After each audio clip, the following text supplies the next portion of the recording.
Yellow Jacket hockey is on the air from Westman Arena on the campus of the University of Wisconsin-Superior, where tonight the Yellow Jackets are going to try to snap a 5-game winless skid as they take on the Blue Devils from UW-Stout in the second game of their weekend series. Good evening, everybody, and welcome to the Yellow Jacket Hockey pregame show sponsored by National Bank of Commerce.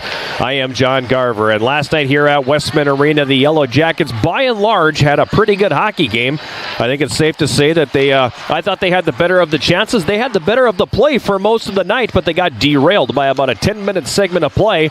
And Coach McKenna said in the pregame interview that you will hear later on in the pregame that it might have cost us our season. That is what that 10-minute stretch in the second period led to last night. Yellow Jackets got the first goal. Stout got the next three. Jackets made it close before an empty netter closed things out last night. Setting the table for a game here where the Yellow Jackets, they need 3 points. There's no doubt about it. When they got back into conference play back in the end of January, they were riding a 6-game winning streak, and they had an opportunity to stay with the heavy hitters in the WIAC. Instead, they've kind of wilted underneath that pressure, taking 1 point out of 6 in a weekend series against River Falls, taking 2 points out of 6 in a weekend series against UW-Eau Claire, and now coming up empty in the in the game last night against UW-Stout. Jackets have dropped into 5th place in the conference. They're not going to finish 6th, but the lowest they can finish is 5th. And right now, that's kind of where they're mired, knowing that Stevens Point has to play Beloit tonight. And River Falls, who has the tiebreaker on the Yellow Jackets, has Beloit twice next weekend. So the likelihood of them being able to climb over River Falls into 3rd place is probably pretty slim. And it's going to come down to what I think next weekend on the road at Stevens Point to determine 4 versus 5 and who's going to be in the hosting that first round playoff game. As the playoff format this year is a little bit different. 1, 2, and 3 get a bye. 6 is out. 4 plays 5 in the first round. 1 game on a Saturday night. And I feel like that's what this Yellow Jacket team is destined for, unfortunately, based on how things have unfolded here in the second half. So 3 very crucial points on the line here tonight if the Jackets want to try to hang with Stevens Point and River Falls and hopefully find a way into 3rd place in the WIAC. A lot more to come on the pregame show tonight. We'll have our conversation with head coach Rich McKenna. We'll take a look at the starting lineups. If Jason gets here in time, he was down watching his daughter play lacrosse today, so if he gets here in time, we'll have the 3 things that he's looking for tonight. And when we come back from this timeout, we'll take a look at what happened last night, take a look around the WIAC, take a look at what else is happening at UW-Superior when the pregame show sponsored by National Bank of Commerce continues right after this. This is Yellow Jacket Hockey on 91.3 KUWS Superior and Yellow Jacket TV, an affiliate of the WIAC Sports Network.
Last night here at Westman Arena, UW-Stout defeated the Yellow Jackets by a final of 4-2. Yellow Jackets with the loss falling to 11-9-2, 4-7-1 in the WIAC. UW-Stout improving to 16-5-1 overall, 9-2-1 in conference play. Carson Riddle opened the scoring at 19:28 of the first period, scoring a shorthanded goal. Second one for him on the campaign, 4th for the Yellow Jackets. Daniel Roosevelt forcing the turnover in the neutral zone, and They come in on the attack, and Carson Riddle goes from forehand to backhand, slides it to the 5-hole for his 8th to make it 1-0. Stout tying it at 6:36 of the second period. Nicholas Stevens scoring his 7th goal of the season. Then at 8:58, they took the lead for good on Arhip Sidorovic's 10th goal of the season. This was the prettiest goal of the night, in my opinion, as he carried the puck into the Yellow Jacket zone down the right side, cut across, and for some reason the Yellow Jacket defense they pulled back on him, and they didn't attack him. They didn't try to take his time and space, and he just cut all the way from the right wing boards all the way into the slot, waited everybody out, including goaltender Jan Skorpik, and had a wide open net to score his 10th. That was at 8:58 of the second period. It made it 2-0, and then less than 3 minutes later at 11:57, Jackets got kind of mesmerized by the puck in their own zone, and it was Hayden Stocks who found Brendan Boyce coming down the slot, and he flipped a backhand past Yellow Jacket goaltender Jan Skorpik, and it was a 3-1 game at that point. Yellow Jackets got one of them back at 16:34 of the second period. Colin Pedersen scoring his 3rd goal of the season, getting the puck behind the Stout goal, working it to the side of net. The wraparound sneaks between the pads of goaltender Sebastian Monaco. 3-2 Stout after 2.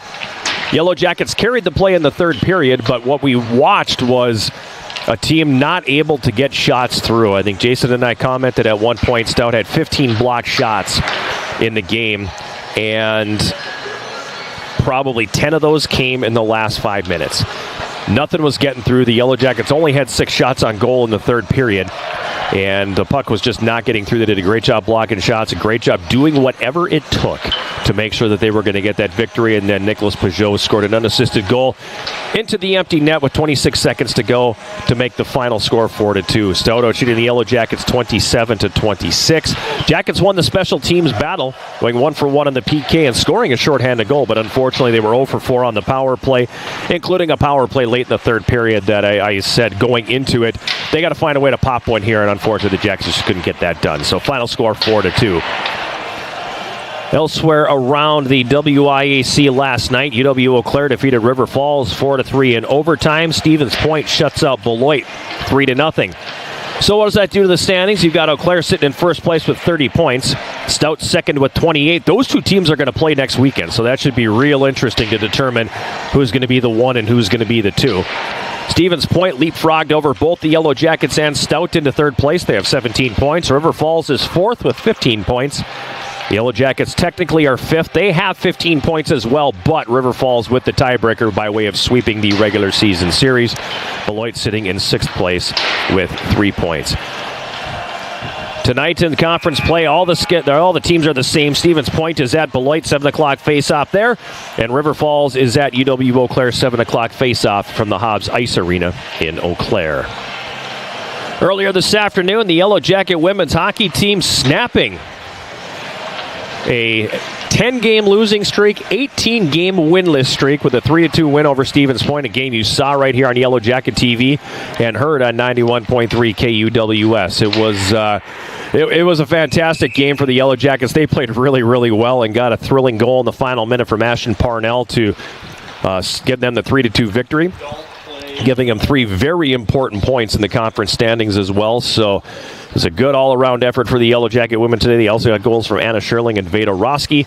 Jada Moyer with her first victory in net as the Yellow Jackets starting goaltender, and a big victory for the Yellow Jackets tonight, 3-2 over UW Stevens Point. Women's basketball victorious earlier today as well. 59-42 on the road at Martin Luther. They were paced by Maddie Riot, and Megan Schaefer, who each had 11 points. Mackenzie Lesha added 9 for the Yellow Jackets to get the victory in that one. The Yellow Jacket men are just about to finish off Martin Luther as well. Now they just did. That one just going final 79-60, the final score there.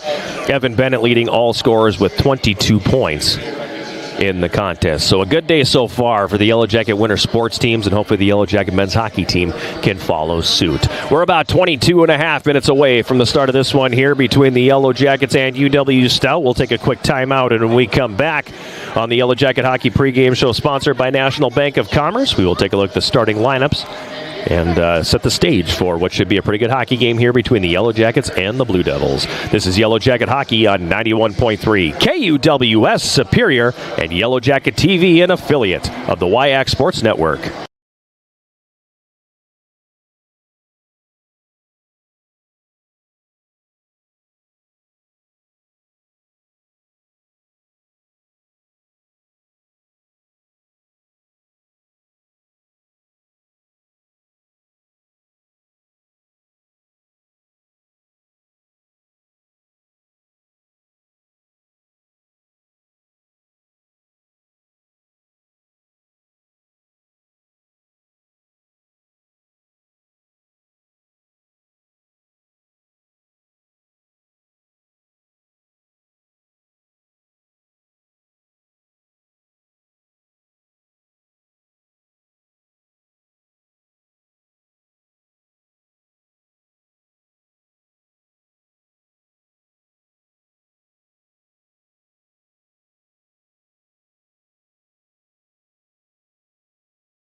back here at Westman Arena, about 20 minutes away from the start of this one between the Yellow Jackets and UW-Stout. Time now to take a look at the starting lineups in this one. First for the Yellow Jackets, it's going to be Jack Boschert getting the starting goal, of 5'10", 165-pound junior from Florissant, Missouri, making his 7th appearance on the season. He's 4-1, has a 2.20 goals against average and a .907 save percentage. Like the team, a bit of an up and down season for Jack Boschert so far. He's had games, I'm looking at the ones down in Beloit where he was lights out and was nearly perfect between the pipes, and he's had a couple of absolute clunkers as well. I'm looking at the St. Scholastica game where he lasted a period, and the River Falls game where he didn't even last a period. So yeah, it's been a difficult season for him, and a sort of a microcosm of the entire team's season so far this year. So Jack Boschert will get the nod in goal for the Yellow Jackets today. The starting defense pair in front of him will be Tyler Ryder and Matt Danziger. The forward line will be Alexei Yarmalnik centering Logan Nickerson on the right wing, and Blake Setter on the left. Other forward lines for the Yellow Jackets tonight: Carson Riddle will be between Cade Shea on the right and Daniel Roosevelt on the left. Andrew Larson will be between A.J. Reed on the right and Rupe Tuo-Mioksa on the left. And Justin Dauphiné will have Austin Paul on the right wing, Iki Kagawa on the left. Other defense pairs tonight: Dusty Bergstrom and Jordan Gibbs, Liam Whitehouse and Evan Axel. Extra skater Chris Ishmael back in the lineup. We haven't seen him for a while here, since River Falls, actually. The Friday at River Falls, I believe, is when he got banged up. So he's back in the lineup for the first time in a couple of weeks. And then backup goaltenders Kobe Grant and Jan Skorpik. On the other side, it'll once again be Sebastian Monaco getting the starting goal for UW-Stout, a 6', 175-pound freshman from Caledon, Ontario. Making his 13th appearance, he's not 8-2-1, a 2.30 goals against average and 924 save percentage. He's got one shutout that just happened to come against the Yellow Jackets back in early December. Starting five in front of him, the defense pair is Tyler Pfister and Brendan Boyce. The forward line, Cullen Diakawa centering Tristan Terrian and Nicholas Stevens. The officials for tonight's game have been assigned by the Wisconsin Intercollegiate Athletic Conference. The referees are Sean Hauser and Brett Klazowski. The linesmen are Bronson Shepard and David Berngen. You ready? I'm ready. Jason's ready. What are you looking at tonight? So, 3 things I'm looking at tonight. First thing is progress. After the results we had last night, I think we can kind of get past the counting points and wondering where things are going to end up in the standings. We're going to be a 4 or 5 seed. Right. So now the key is progress. There were some good things yesterday. There were some bad things yesterday. Obviously, some things the coaches would like to see improved upon. Some things that the Yellow Jackets are going to have to improve upon to be able to knock off those higher seeded teams in the playoffs and kind of chart their way through a second season, so to speak. So first thing I'm looking for tonight is progress on both improving the good things, continuing the good things, and improving upon the bad things. Nope, 100%. 100%. Second thing is, again, can the Yellow Jackets solve Sebastian Monaco? I just think, last night was good progress and that they dented him for 2. Now, second night against him, let's see if they can get a little more shot volume. Another period like the third period yesterday where they only got 6 shots, it's not going to be enough against this guy. So I'm really looking to see if the Jackets can generate some shot volume throughout the game consistently tonight. And the third thing I'm looking for is just 60 minutes. Right? Yep. I mean, that's been the question all year. It feels a little bit cliche to say it, but the reality is we've seen the Yellow Jackets put together some really excellent stretches of hockey. The next step for this team is being able to put together 60 minutes of hockey. We'll see what they've got tonight. It's kind of funny you say that, because this goes hand in hand with a couple of things that Coach McKenna said in the pregame interview that we're going to hear here in a couple of minutes. But he goes, you're never going to be perfect, but we need 60 minutes of excellent hockey, and we haven't been able to do that. He talked about generating shots, generating shot volume, and how lousy it was in the third period. He goes, we didn't attempt enough shots, and everything we did got blocked. We have to get shots through, and it's something that our team just really, really struggles with. So you're dead on with a lot of the things that he's saying, and you'll hear throughout the pregame interview, which is going to be coming up after this break. I had a good chat with him, and it was a long one. He talked for over 10 minutes today. He had a lot going on in his mind and decided to just let it all out there. So that'll be coming up right after this timeout. This is Yellow Jacket Hockey on 91.3 KUWS Superior and Yellow Jacket TV, an affiliate of the WIAC Sports Network.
We're back on the Yellow Jacket Hockey pregame show, sponsored by National Bank of Commerce. It's Saturday night. The Yellow Jackets back home for the final time in the 25-26 regular season as they get ready to take on UW-Stout in the second game of their weekend series.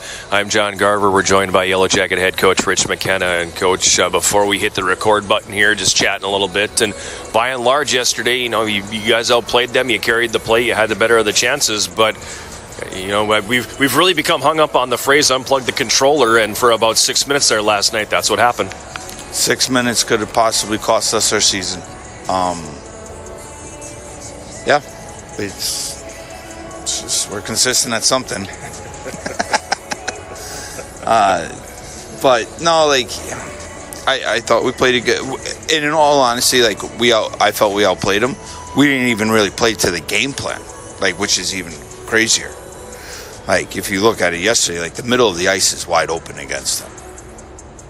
Their forwards overcommit east-west to the walls. Middle's wide open. We tweaked our breakouts, practiced it 4 days in a row, did it once. Got out of the zone though. 1 for 1. But no, all sarcasm aside, I got to be better. But, but we just, that second period, those 6 minutes, that was tough. And even when what we're not understanding is even when we make it 3-2, it's all right, I felt okay, we could turn this thing on. But they're accustomed to winning. So they don't know, in a weird way, they don't know what it's like not to. So, in the third period, they had probably 8 or 9 block shots. We out-attempted them and all this other stuff. But,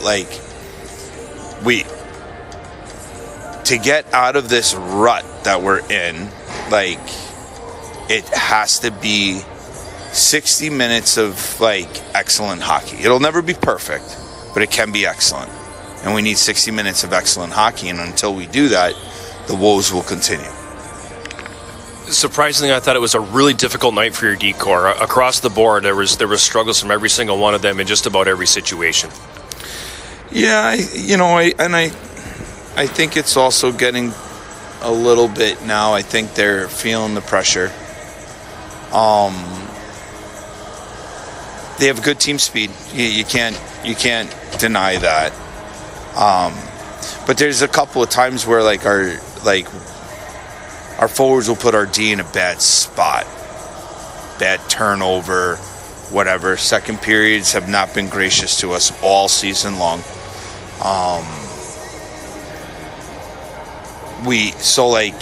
It's just, I don't know, it's kind of par for the course. And again, until we play that 60, and again, it's not we haven't, we're above 5, whatever, 2 games above 500. We've played 60, but we haven't done it in conference, which is just mind-blowing to me. And again, we can choose to be the best of the average teams, or we can actually play to our potential and what talent we're a very talented group. And in a weird way, we might be too talented. Not enough puck going around, not enough brawn, not enough north-south guys to keep things simple, and that, when we have a bad shift, guys go over the boards being no, we'll turn the momentum now. Not turn one bad shift into 2, into 3, goal against, feel sad, feel shame. 4 or 5, you just don't do that. I got to be better, he says, and then he drops a Denny Lemieux reference on us here. Never. I want to stay with the D for a second, because we talked about this on the air a little bit last night. You know how aggressive this team is. You know how hard they're going to press in all 3 zones. And we felt it seemed like at times the D were still surprised when they were getting flushed out from behind the net. and almost shocked that there was so much pressure coming behind them. Would you agree with our assessment there? Yeah. I mean, look at our power play breakout. Like, they're going to come, guys. Turn it. Like, you're going to have to, we're not going to be able to set on breakouts. Turn and go. Just by the time you get to the red line, or, if we can have hit the offensive blue line with speed and finish your routes, we'll be fine. Well, we were surprised. And, it's until right now we need 60 minutes and we need to play with that will to win. The guys don't, they're not even, like, they're not playing not to lose. Like, it's not even that. It's just, you have to play with that will of, like, whatever it takes. Like, I don't care. Like, I thought Setzi, Yarmo, and then Nickerson were our best line last night. Those three guys, to me, have, since they were freshmen last year, like, they've played with will their entire time here. And when it gets down to the nitty-gritty now, they shine even more. And it's got to, but your best players need to play with will too. That's the next question then. How do you use that group as an example to get that to rub off on everybody else? You highlight it, you talk about it, you give them an extra bump here and there. I mean, they might go over the boards for a power play tonight, just because. But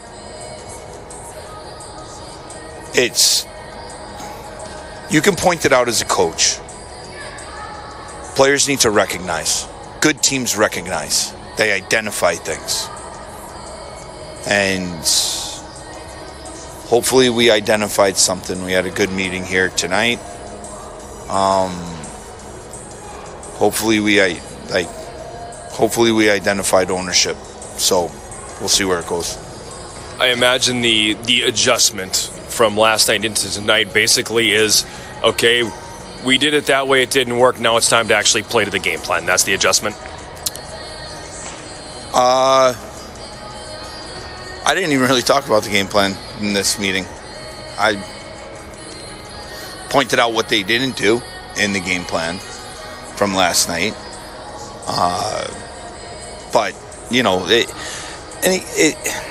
again, it's those second efforts. How many, stick battles did we lose last night when we could have just gotten on the D side or gotten our bump in? I don't know. It takes, to me, this is the greatest place to play college hockey. UWS, you can win national championships at UWS. Period.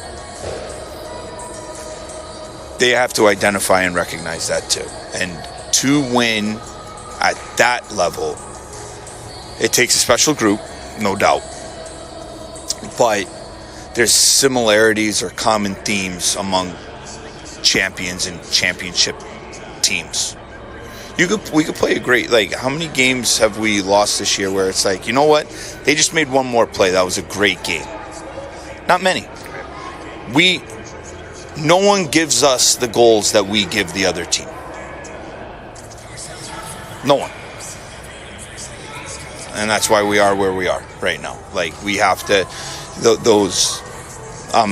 we're still looking for those themes and those similarities, and you gotta identify those things. Good championship teams win more battles. They win the wall. They build from game to game. They retain information, apply it, never forget their foundation, keep putting tools in the toolbox, and they can go back to it, and they get and man to man and as an individual, and they build, but they don't forget who they are. It seems with us sometimes okay guys, we got to do this. Well, let's forget about all of this and just do that, when it's no, you got to bring it with you. So I don't know. kind of feel like I'm on the therapist couch right now, guys. Let's move on to a different question. That was going to be the last question. I was going to let Teddy ask one, and then he took off running, so I guess that's a good place to leave it. Good luck tonight, Coach. See you later, guys. That's Yellow Jacket head coach Rich McKenna. And that'll do it for the Yellow Jacket Hockey pregame show, sponsored by National Bank of Commerce. When we come back, drop of the puck, Yellow Jackets and Blue Devils right after this. This is Yellow Jacket Hockey on 91.3 KUWS Superior and Yellow Jacket TV, an affiliate of the WIAC Sports Network.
Back at Westman Arena, moments away from the drop of the puck here on this Saturday night between the Yellow Jackets and the Blue Devils of UW-Stout.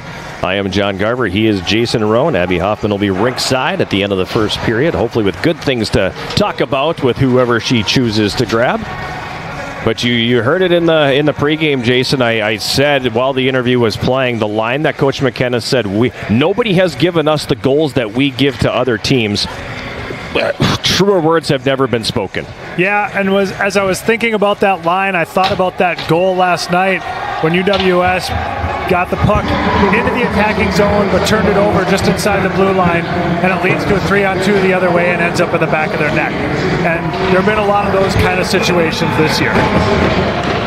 Opening face-off, sponsored by Barker's Island Inn. Northern Wisconsin's Island Getaway is controlled by the Yellow Jackets. Yarmolnik to Nickerson, a shot right circle and a save right off the hop by Monaco. Puck is loose to the right side of the net. Setter in there banging away at it, but the Blue Devils will get it to the line, not out as it's driven back down low by Danziger.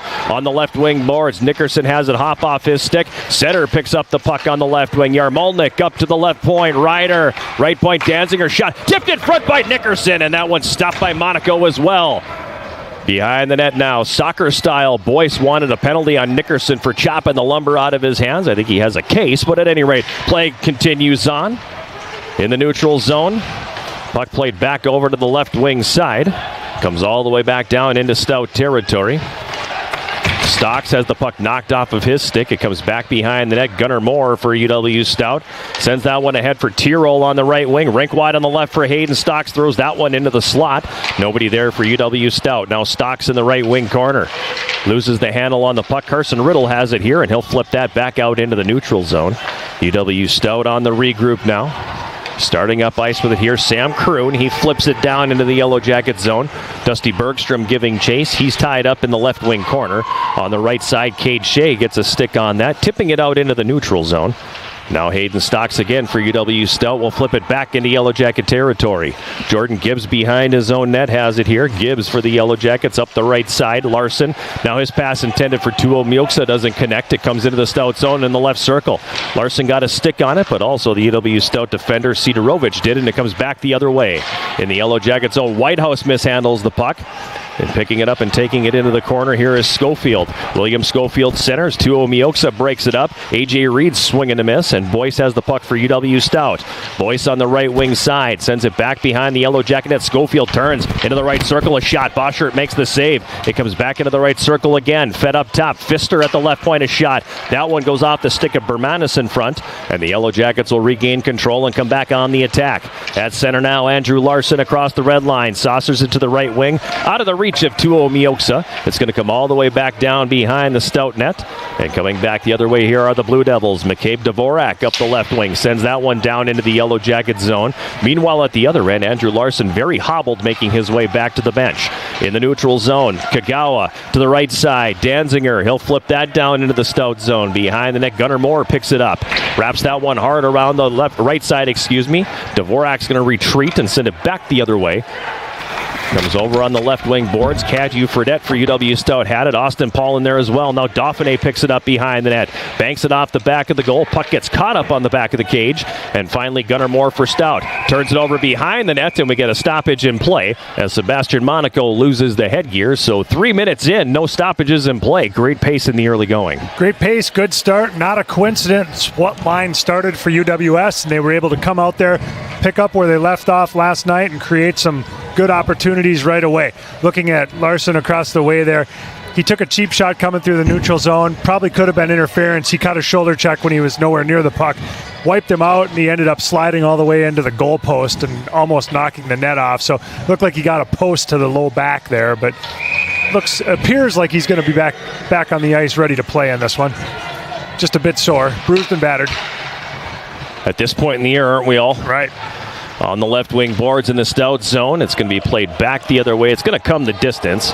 Boschert sets it up behind the net here for Danziger. Over to Tyler Ryder. He'll sidestep a check, loses the puck.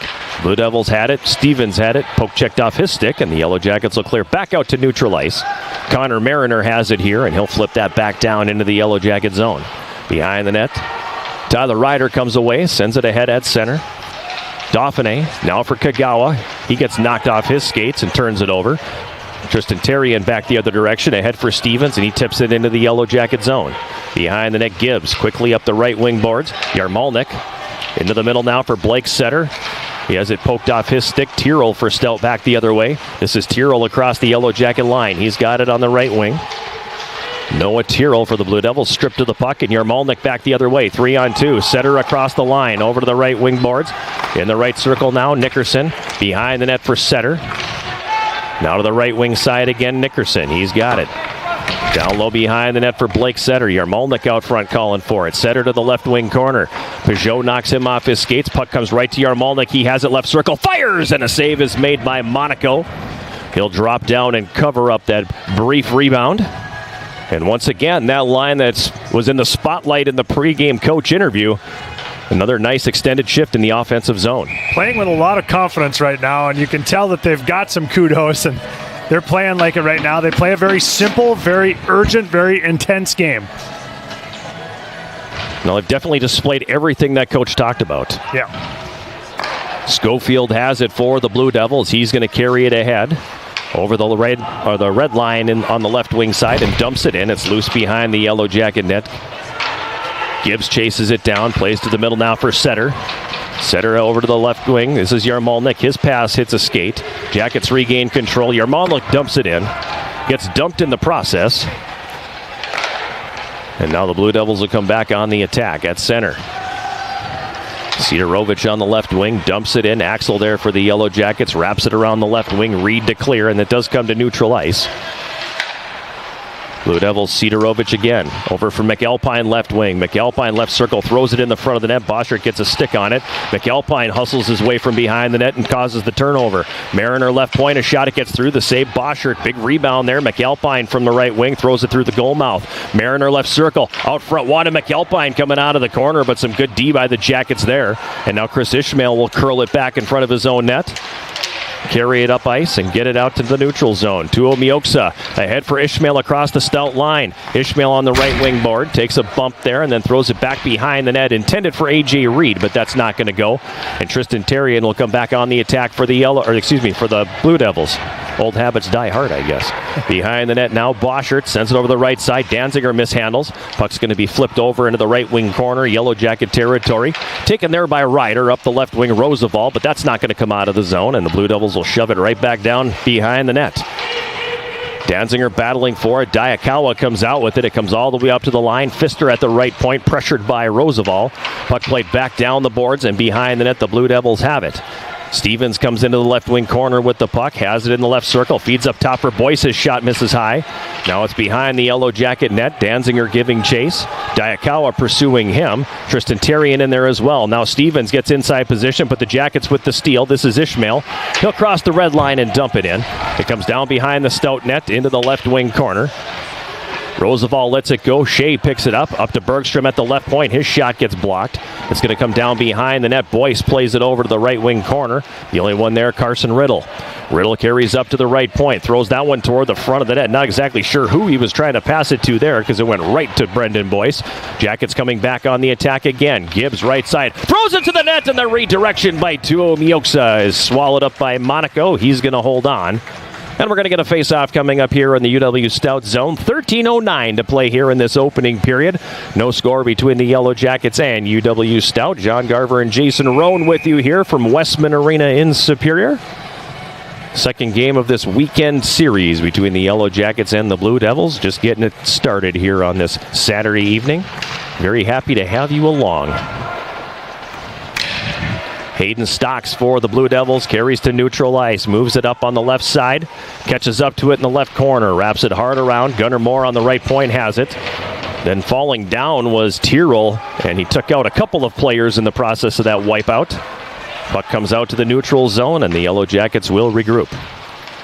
Goes off the skate of A.J. Reed, knocked down by Gunnar Moore, and the Blue Devils back 3-on-2 if they hurry. Peugeot across the line to Hayden Stocks in the left circle. Nice job by Gibbs to break that one up. He goes up the middle. It's picked off. Tyrrell now left circle. He fans on the shot. Loose puck in the slot. Slowed down here by Andrew Larson. He's going to back it up. Throws that one over to Bergstrom on the right wing. Bergstrom into the neutral zone, across the red, across the Stout blue, drops it off for Setter at the right point. He drives it deep. Behind the net, Bergstrom now. He'll leave it there for Nickerson. It comes back up on the right wing boards, and the Blue Devils will go back on the attack. McAlpine in the middle for Schofield across the line. He wanted to go back to McAlpine. The pass out of his reach, Setter intercepts. Yarmolnik tries to force that one up the left wing boards, but it doesn't go. McAlpine throws a stick into him. Blue Devils hold the zone. Boyce at the left point. Shot tipped in front. McAlpine, the save is made. Not sure where the puck is, and finally it comes loose at the left side of the net. Jack Boschert was reaching all over the place trying to find that thing. In the high slot, McAlpine throws it down into the right wing corner, Sidorovich is there. Yarmolnik bounces the puck off of him. Jackets come away with it here. Bergstrom will flip that all the way down the ice, and it's going to be icing on the Yellow Jackets. Tricky chance there for Boschert. All he could do was keep feeling around. He knew the puck was behind him. It was bouncing on the back of his legs for a while. Fortunately, it ended up going around the backside of the post and going behind the net rather than in the net. I was getting nervous when you can tell the pads are kind of hugging the post a little bit. Yeah. And they're trying not to spin, but they want to spin. Yes. Because you don't know where the puck is under there, and then the gloves are reaching back. And yeah. Don't want to panic and put it into your own net. Tyler Ryder has it in front of his own net for the Yellow Jackets. He'll pick up speed to center. Ryder across the red. Ryder across the Stout blue line. Pokes it to the right corner and gives chase. He and Gunnar Moore pursue the puck. It's going to come around the boards up to the left point. Taken there by Dauphiné. He'll send it deep. Behind the goalie, Yarmolnik's got it. Now to Danziger, right circle, a shot. Monaco makes the save. Big rebound directed into the right wing corner. Gunnar Moore to clear. That one hits a skate, pops right up, and Niki Kagawa almost got a glove on it to knock it down, but instead it's going to come back the other way. Terrien flips it into the Yellow Jacket zone. Danziger rocked with a good check there as he was knocked off his skates by Vandenheuvel. Jackets play that one up the right wing and will be forced to settle for an icing call, and another face-off coming back in Yellow Jacket territory.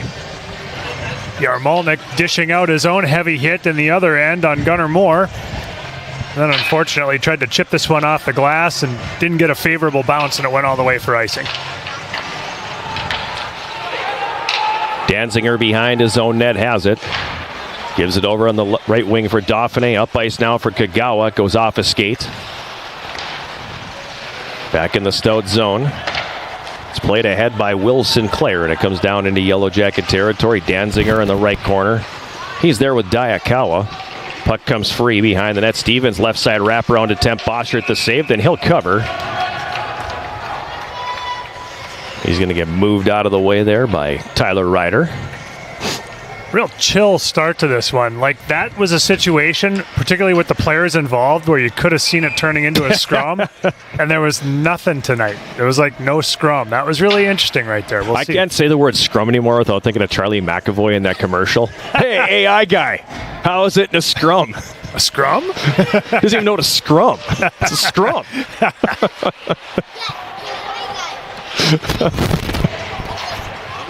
In the right wing corner, it's taken him, moved up to the right point. Cadieux Fredette stick handles, then takes a shot that goes wide. McAlpine has it along the end boards. Roosevelt spin around and gets away from one. Now a second one. Riddle tried to poke it ahead, but instead it was back the other direction now and stalks across the Yellow Jacket line. Gets away from Whitehouse and takes a shot that's steered away by Boschert. On the right wing, Cade Shea is able to poke that to neutral ice. Tristan Terrian's got it now. Up for Gunnar Moore, left wing. Now to Stocks. Carson Riddle takes the puck away from him, and he'll start it back the other direction. Check that. He's going to curl it back inside his own blue line. Moves it ahead on the right wing. And Cade Shea will dump that down into the Stout zone. Brendan Boyce ahead for Schofield on the left wing. He's knocked off his skates by Andrew Larson. A quick shot, and that one just misses wide. Larson knocked down the defender, and the puck went right into the slot, and he whistled it just wide of the right post. In the Yellow Jacket zone, Bergstrom turns it over, but Boschert able to drop down and pull that one into the glove, and we'll get a face-off coming in the Yellow Jacket zone. If you can't get enough of the Yellow Jackets, then tune in to Eye of the Swarm, the official podcast of Yellow Jacket Athletics. Join the Big Sound, Matt Johnson, and me throughout the year as we sit down with Yellow Jacket student-athletes, coaches, and other guests. Eye of the Swarm is available at uwsyellowjackets.com/podcast on Spotify, iTunes, or wherever you get your podcasts. Good start here for the Yellow Jackets. Both teams really. Great. Yeah. Yep. Both teams have had a good start. It's not boring. Nope. Good hockey. Been some good chances both ways. Some good bumps. Jackets seem to be passing the puck a little more effectively tonight. A few more passes on the tape. That's helped them be able to create a little more zone time, break the puck out a little better at times.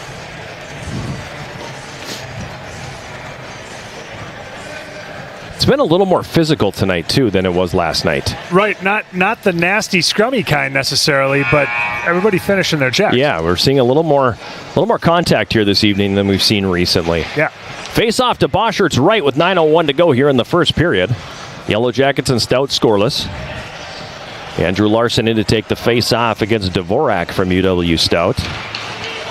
Pops right into the slot, bouncing puck. Dvorak's got it left circle now. He turns and shoots. Tipped in front, they score. Vanden Heuvel got his stick free from the Yellow Jacket defense, and the defensive zone faceoff come back and bites the Jackets. It's 1-0 Stout. For Vanden Heuvel, it'll be his first of the season. Dvorak will get one of the assists. We'll see about the other one. 11:06 of the opening period, the time of that goal. Stout with some good commotion out front there, and they were able to take advantage of it. Setter on the left wing, sends that one into the Stout zone. It comes around behind the net. Nickerson couldn't knock it down. The goal for UW-Stout was number 15, Evan Vanden Heuvel. He got an assist on that goal from number 8, McCabe Dvorak. That's Vanden Heuvel from And Dvorak gets the lone assist, and the Yellow Jackets are about to go shorthanded. They're going to take Blake Setter because he had Dvorak down on the ice and then punched him. I think what he's trying to say is, I couldn't get my other arm out because he was holding my other arm, but you shouldn't wind up and throw the fist into another player, so it'll be Setter heading to the box for roughing. Time of that penalty is the 11:31 of the first period. And let's just hope that this isn't the kind of thing that almost derailed the Yellow Jacket women today. Because they took a penalty, gave up a goal, gave up another goal, took another penalty. Fortunately, they survived and got the win, but let's hope that this isn't something that derails the Yellow Jackets, because it's been a pretty good start, all things being said. Roosevelt can't clear the zone on the right side. Bergstrom does get the loose puck, and he'll wire that all the way down. Monaco sets it up behind the goal. Coming out with it here, Gunnar Moore. He carries it up on the right wing across the red. Flings that one back for Diakawa. Diakawa weaves through traffic in the neutral zone. Gets it to the right corner, wraps it hard around the left wing for Stevens. Roosevelt loses the glove, loses the stick. Comes over to the right circle, and Terrian's one-timer. Stopped in front. Now Diakawa left circle, over to the right circle, wanted Terrian. Jackets get a stick on it. Gunnar Moore has it right point. Carries it down on the half board. Gunnar Moore centering feet in front. The shot save made by Boschert. Rebound picked up by Stevens. Terrian has it at the left point. Tristan Terrian walks it to the middle. Now throws it back to the left side. Diakawa over to the right circle. On the doorstep, a shot, and what a save by Boschert. Wow, 2 great saves by Boschert. How in the world he was able to stop that one is beyond me. Great puck movement by the Blue Devils, and a huge stop. Some of the Blue Devils actually had their sticks in the air celebrating what looked to be a sure goal there, and somehow Boschert managed to snag it. Nicholas Stevens is yelling at Brett Klazowski going, that's in the net. That thing went in the net. The Yellow Jackets didn't act like it went in the net. Jerry Moe never turned the goal light on. Claus says, I'm a former goalie. I know when it's in the net. And now it looks like the Stout coaching staff wishes to have a word with the officials. There is no replay in Division III hockey. I have a feeling that's coming. It has made its way into basketball. So they do have the monitors at the scorer's table. This is where I get on my soapbox about the problem with installing replay at the Division II and Division III level is that you don't have the budget to put the kind of technology in that really gives you the definitive looks that you want to have. And you don't have the... a lot of these places don't own the rink. So it's not like you got to put the cameras in above the goal lines. And now they're going to have a conversation with Jerry Moe. Summonsing the goal judge. They actually went to the scorer's table and told PA announcer Mark Fleischer, get the goal judge. And so I wonder if this thing's going to get any traction. Stevens was adamant that it was in the net the whole time. A couple Blue Devils, like you said, did celebrate. Do we have a low camera for this game? We have we do have one down there, so we would be able to see at some point we might be able to see a replay off of that one. It appears that the argument will not go the way of the Blue Devils. Jerry apparently just said nope, that was never in, so we will remain at 1-0, and the Yellow Jackets will get the puck back out into the neutral zone with under a minute to go and the minor penalty to setter. Sidorovic sidesteps Yarmolnik. Passes it off on the left wing for Tyrrell. It comes down into the left wing corner. It's worked free. And coming ahead now, Tyler Ryder. Ryder for the Yellow Jackets, shorthanded up the right side. Hayden Stocks angles him off. Ryder still has the puck. Now he does lose the handle on it. Yarmolnik runs into the defenseman, Peugeot in the corner, who had got knocked down, got up and just picked up the loose puck and comes back the other way. Across the Yellow Jacket line, Sidorovic into the high slot now. Stocks, he's got it left circle, takes the shot. Boschert the save, rebound swept aside. It comes up to the line but doesn't get out. Stocks on the right wing boards. Leaves it up top for Kroon. Peugeot in the left circle. His pass blocked by Gibbs. Peugeot has it back again. Penalized player back on, so the Jackets have killed it off. It's sent up to the left point for Kroon. He walks, he fires. That one's blocked by Yarmolnik, and that'll go up over the glass and into the netting. And we're going to get a face-off here in the Yellow Jacket zone. 6:15 to go here in this opening period. 1-0 Stout. Shots 10-6 favoring the Blue Devils. At one point, we're 6-4 Yellow Jackets. Yeah, that power play helped boost that up a bit. Jackets have largely been on their heels for the last 4 minutes.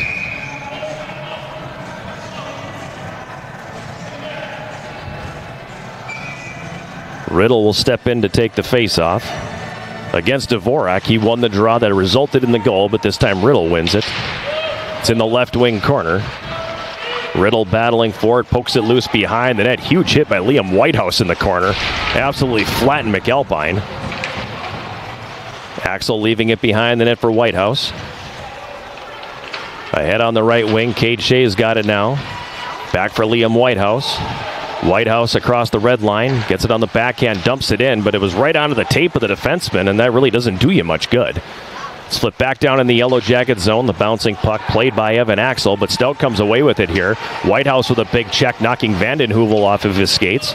Centering pass from behind the net comes up to Boyce at the left point. Now Terrian in the slot, a shot, and that one gets through. Behind the net, Whitehouse for Evan Axel. And Axel starts it ahead but doesn't get it out. Now it comes out of the zone. Riddle will choke up and chop it all the way down. Icing will be waved off, allowing a Yellow Jacket line change here. Maybe it's reverse psychology. You know, maybe if we're a little flat in the middle of the first period, we'll play better in the second period. Danziger up ice. Oh. His pass jumps the stick of Kagawa. Comes to Ishmael on the left wing, and he'll fire it in. Monaco out of the goal. Plays that one over to the left wing side. Kagawa runs into Terry in there. Puck's going to come back around. Stevens on the left wing, bumped by Dauphiné, and the puck jumps to neutral ice. Kagawa's got it again. Plays it back for Ryder at the Yellow Jacket line. Ryder's rink-wide pass. Comes into the zone on the right side.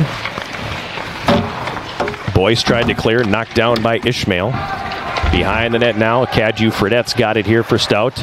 Passes it up the right side. It comes to neutral ice. Dauphiné wanted to dump it in, but he was fighting the puck, and the puck won that one, so he was forced to play it back to his own line. Now Larson on the left wing. Ahead for Dauphiné, left circle, a shot he misses wide. Gibbs at the right point, holds the zone. He takes a shot, tipped in front by Dauphiné, and the save is made by Monaco. Gibbs has made some nice plays with the puck. He fed that one through with just the right amount of pace to create a nice tip opportunity. Peugeot carries up ice for Stout, then loses it at neutral. Larson comes back 2-on-2 with Reed. Larson now in the slot, tried to turn and fire. He mishandles. It's loose at the high slot still. Finally, A.J. Reed's got it left circle. He fans on the shot. And the Blue Devils will regain control and come back the other way. This is Stocks on the left wing. Hayden Stocks dumping it down into the Yellow Jacket zone. Now at center, Reed. To the right wing, Larson. Pass was in his skates. Clearing attempt knocked down. Reed's got it now in the right wing corner of the Stout zone. Turns and centers. That goes off a defender. McAlpine picks it up, goes to clear. Axel holds, then gets absolutely destroyed. And the Blue Devils take the puck back and come the other way. Mariner crosses the red line and flips it in. Axel picks it up.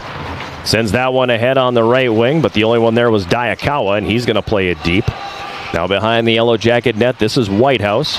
Up the right wing for Shea. We go under 3 minutes to play here in this first period. 1-0 Stout. Behind the net, Whitehouse. Up the right wing, Shea flat-footed, and Boyce just stepped around him. It comes up to the line. Played back deep where Axel regains control for the Yellow Jackets. Evan Axel leaves it behind the goal.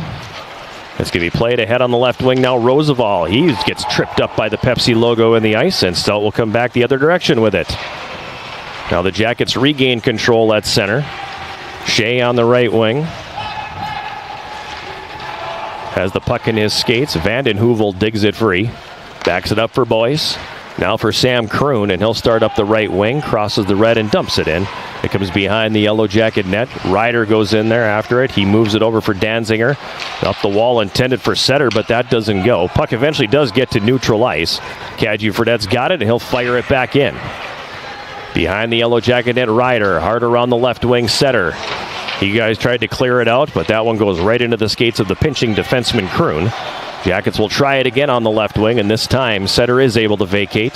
Comes up the left wing, a long shot, stick to side by Monaco. In the left wing corner now, this is Yarmolnik coming out with it, left circle, takes the shot, that hits a skate and goes wide. Puck's loose at the left side of the net. It's going to be picked up here by Peugeot, and he's going to come back the other way. Inside the Yellow Jacket blue line, Bergstrom has it knocked off his stick. Yarmolnik picks it up, feeds over to the right side for Jordan Gibbs. Gibbs carries up the right wing, crosses the Stout line. Gibbs right corner, feeds it out front for Kagawa, and his shot got stopped by Monaco on the doorstep. Was in just a tad too tight and had to dig that thing out of his skates a little bit. Now Kagawa back the other way, crosses the Stout line, pulls up, blows a tire, loses the puck, and back the other way come the Blue Devils now. This is Tyrrell across the Yellow Jacket line. He mishandles. Axel gets it back. Evan Axel up the right wing, Kagawa. He tips it to the Stout line, taken there by Boyce. He'll bank it off the scoreboard, and we're going to get a stoppage in play with 53.4 seconds remaining in the first period. Jordan Gibbs again there creating some offense for the Yellow Jackets. Good centering attempt to Kagawa. He's had a solid first period here for the Jackets. Face-off will be in the Stout zone to the left of Sebastian Monaco. Dauphiné will take the draw.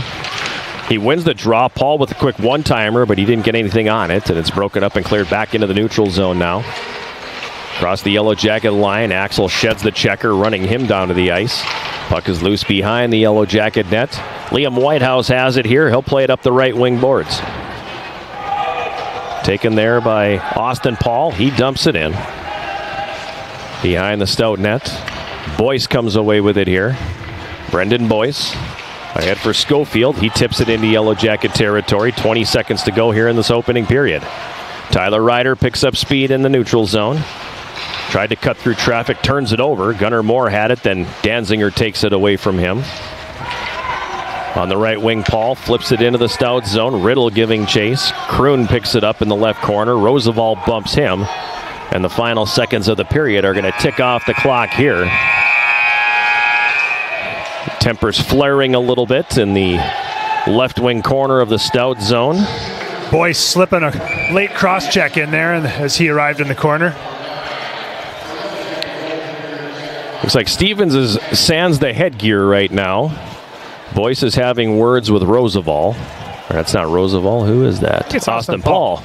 That's not surprising. That's not surprising. Austin Paul, he has a way of getting under your skin a little bit too. And it appears that cooler heads are prevailing. Sam Kroon is talking vehemently with Sean Hauser. I don't know if it's about the goal, because now they're going to talk to Brek Lazowski as well.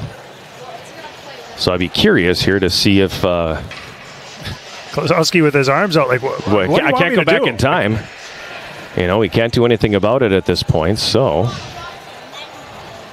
at any rate, first period is in the books. Started off great, but as the period went on, Jackets kind of lost it a little bit. Yeah. You know, in the last half of the period, Stout definitely carried the play. Yeah, definitely spent a good chunk of that last half of the period defending, and having to kill a penalty obviously feeds into that. And looking at a 1-goal deficit here heading into the second. 1-0 Stout after one. We'll take a break and come back with our first intermission, sponsored by Hovland Incorporated right after this. This is Yellow Jacket Hockey on 91.3 KUWS Superior and Yellow Jacket TV, an affiliate of the WIAC Sports Network.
At Westman Arena, first intermission sponsored by Hovland Incorporated sees UW-Stout with a 1-0 lead over the Yellow Jackets after 20. Shots on goal favoring Stout at 11-9. 3 of those 11 shots coming when they were on the power play. One of them potentially going in the net as well. I'd like to see the replay on that if we actually had the opportunity to go back and look at it, because they're pretty convinced that it went in the net. Even to have that discussion at the end of the period with the officials, they're convinced that that thing went in. I couldn't tell from where we are here. The reaction of the Yellow Jackets tells me they were either really faking it well or it didn't go in their opinion. If it did go in, it happened very, very quickly because the goal light never came on, and just the way everybody reacted to it. Right. I didn't feel like that it ended up going in the net. So from our perspective, we definitely couldn't see it. But given the level of protestation from Stout, it makes you think that there's a possibility that puck might have been in. We don't know. Yeah, they're ripping up the replay here, it looks like, and trying to find out exactly where that play might have happened. But at any rate, as they do that, let's talk a little bit about the first period. We mentioned before the break that it was a really good start. I mean, the flow was really good. Yeah. First shift was great. First shift lasted 3 minutes. It was first 3 minutes. There wasn't a single whistle in there, and it was back and forth. I think we saw all 4 lines for each team, and it was just nonstop, go, go, go. And then in the end, the Jackets kind of faded a little bit in the second half of that period. Yeah, they got the start they wanted, but faded a little bit in the second half.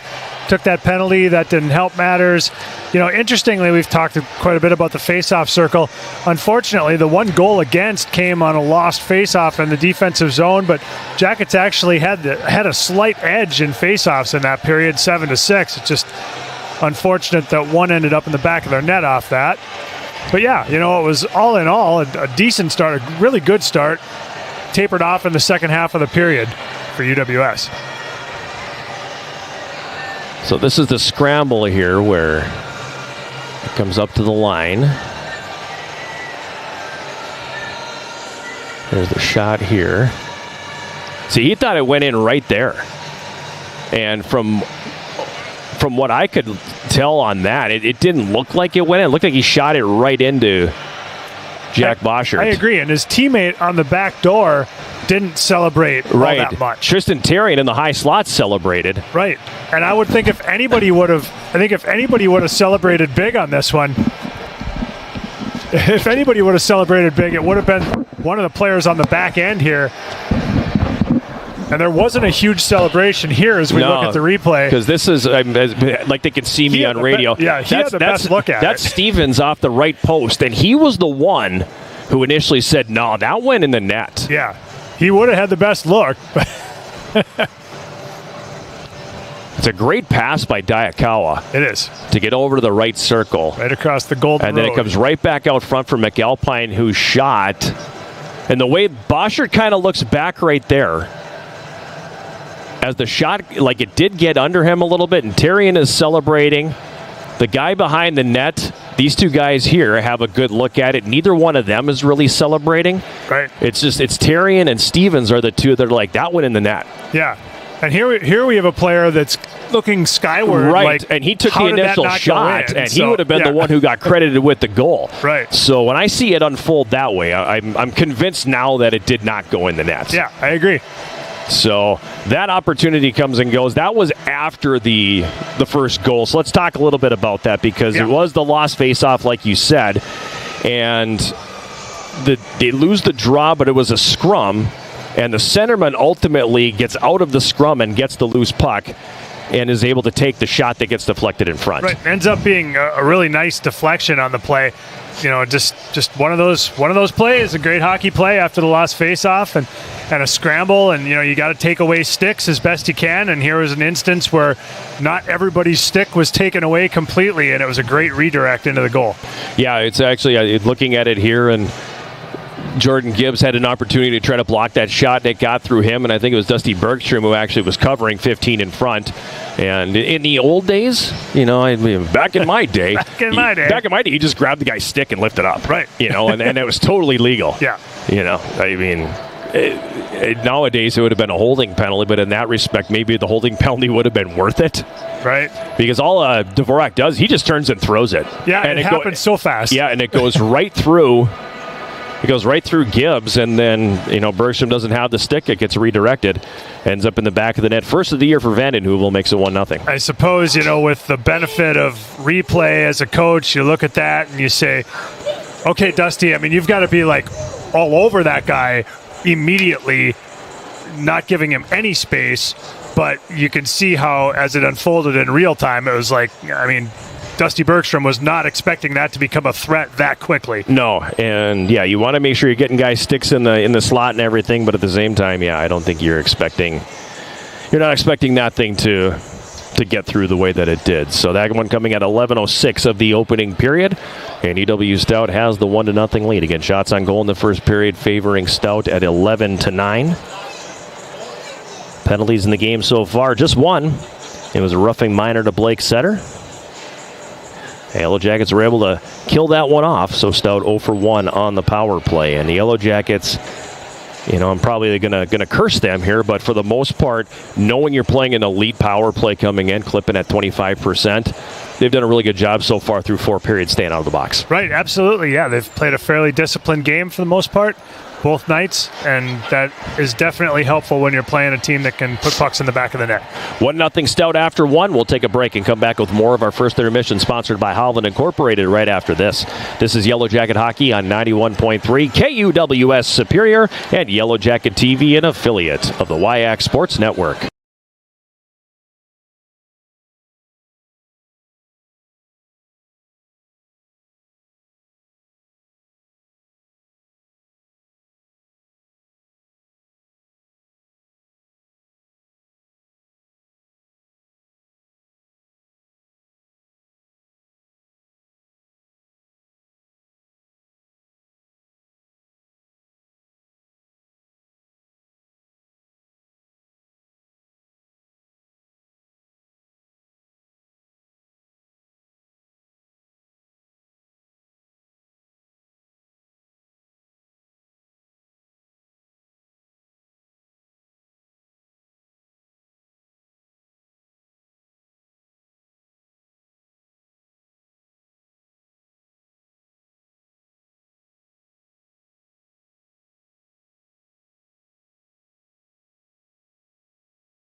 Intermission here at Westman Arena.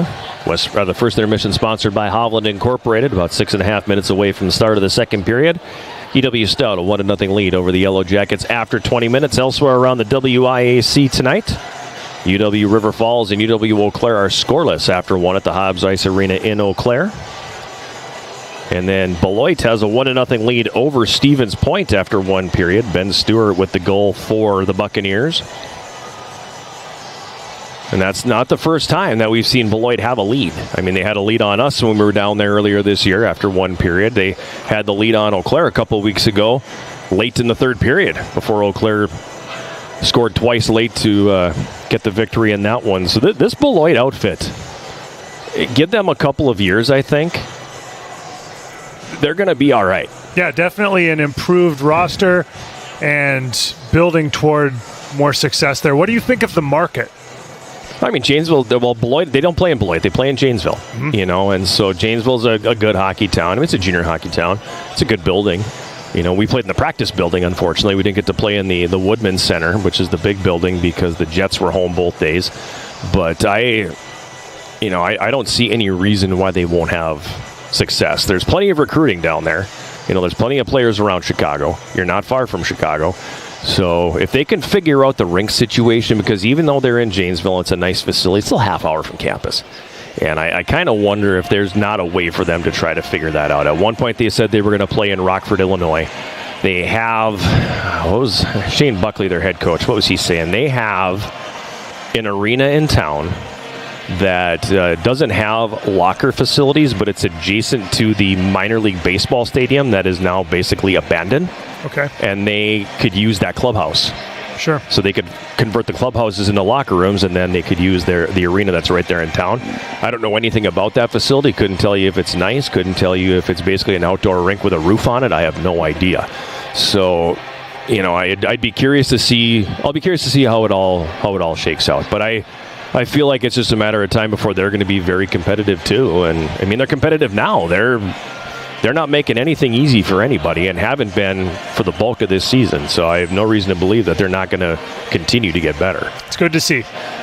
So they have the 1-0 lead over Stevens Point after 1. That's down in Janesville. Yellow Jackets and the Pointers will close out the regular season next weekend on the road, 2 at KB Willett Arena.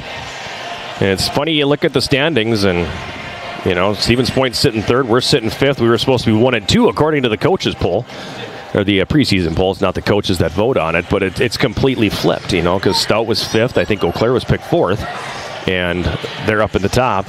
And then Superior and Stevens Point are slotted in at the bottom. Yeah, it's hard. You think about these kind of recruits, and do the other coaches in the conference know that Sebastian Monaco is going to come in and stand on his head? No. I mean, situations like that, I'm sure there are some recruits who, when they come into the conference, the other coaches are like, oh, yeah, that's a difference maker. Yep.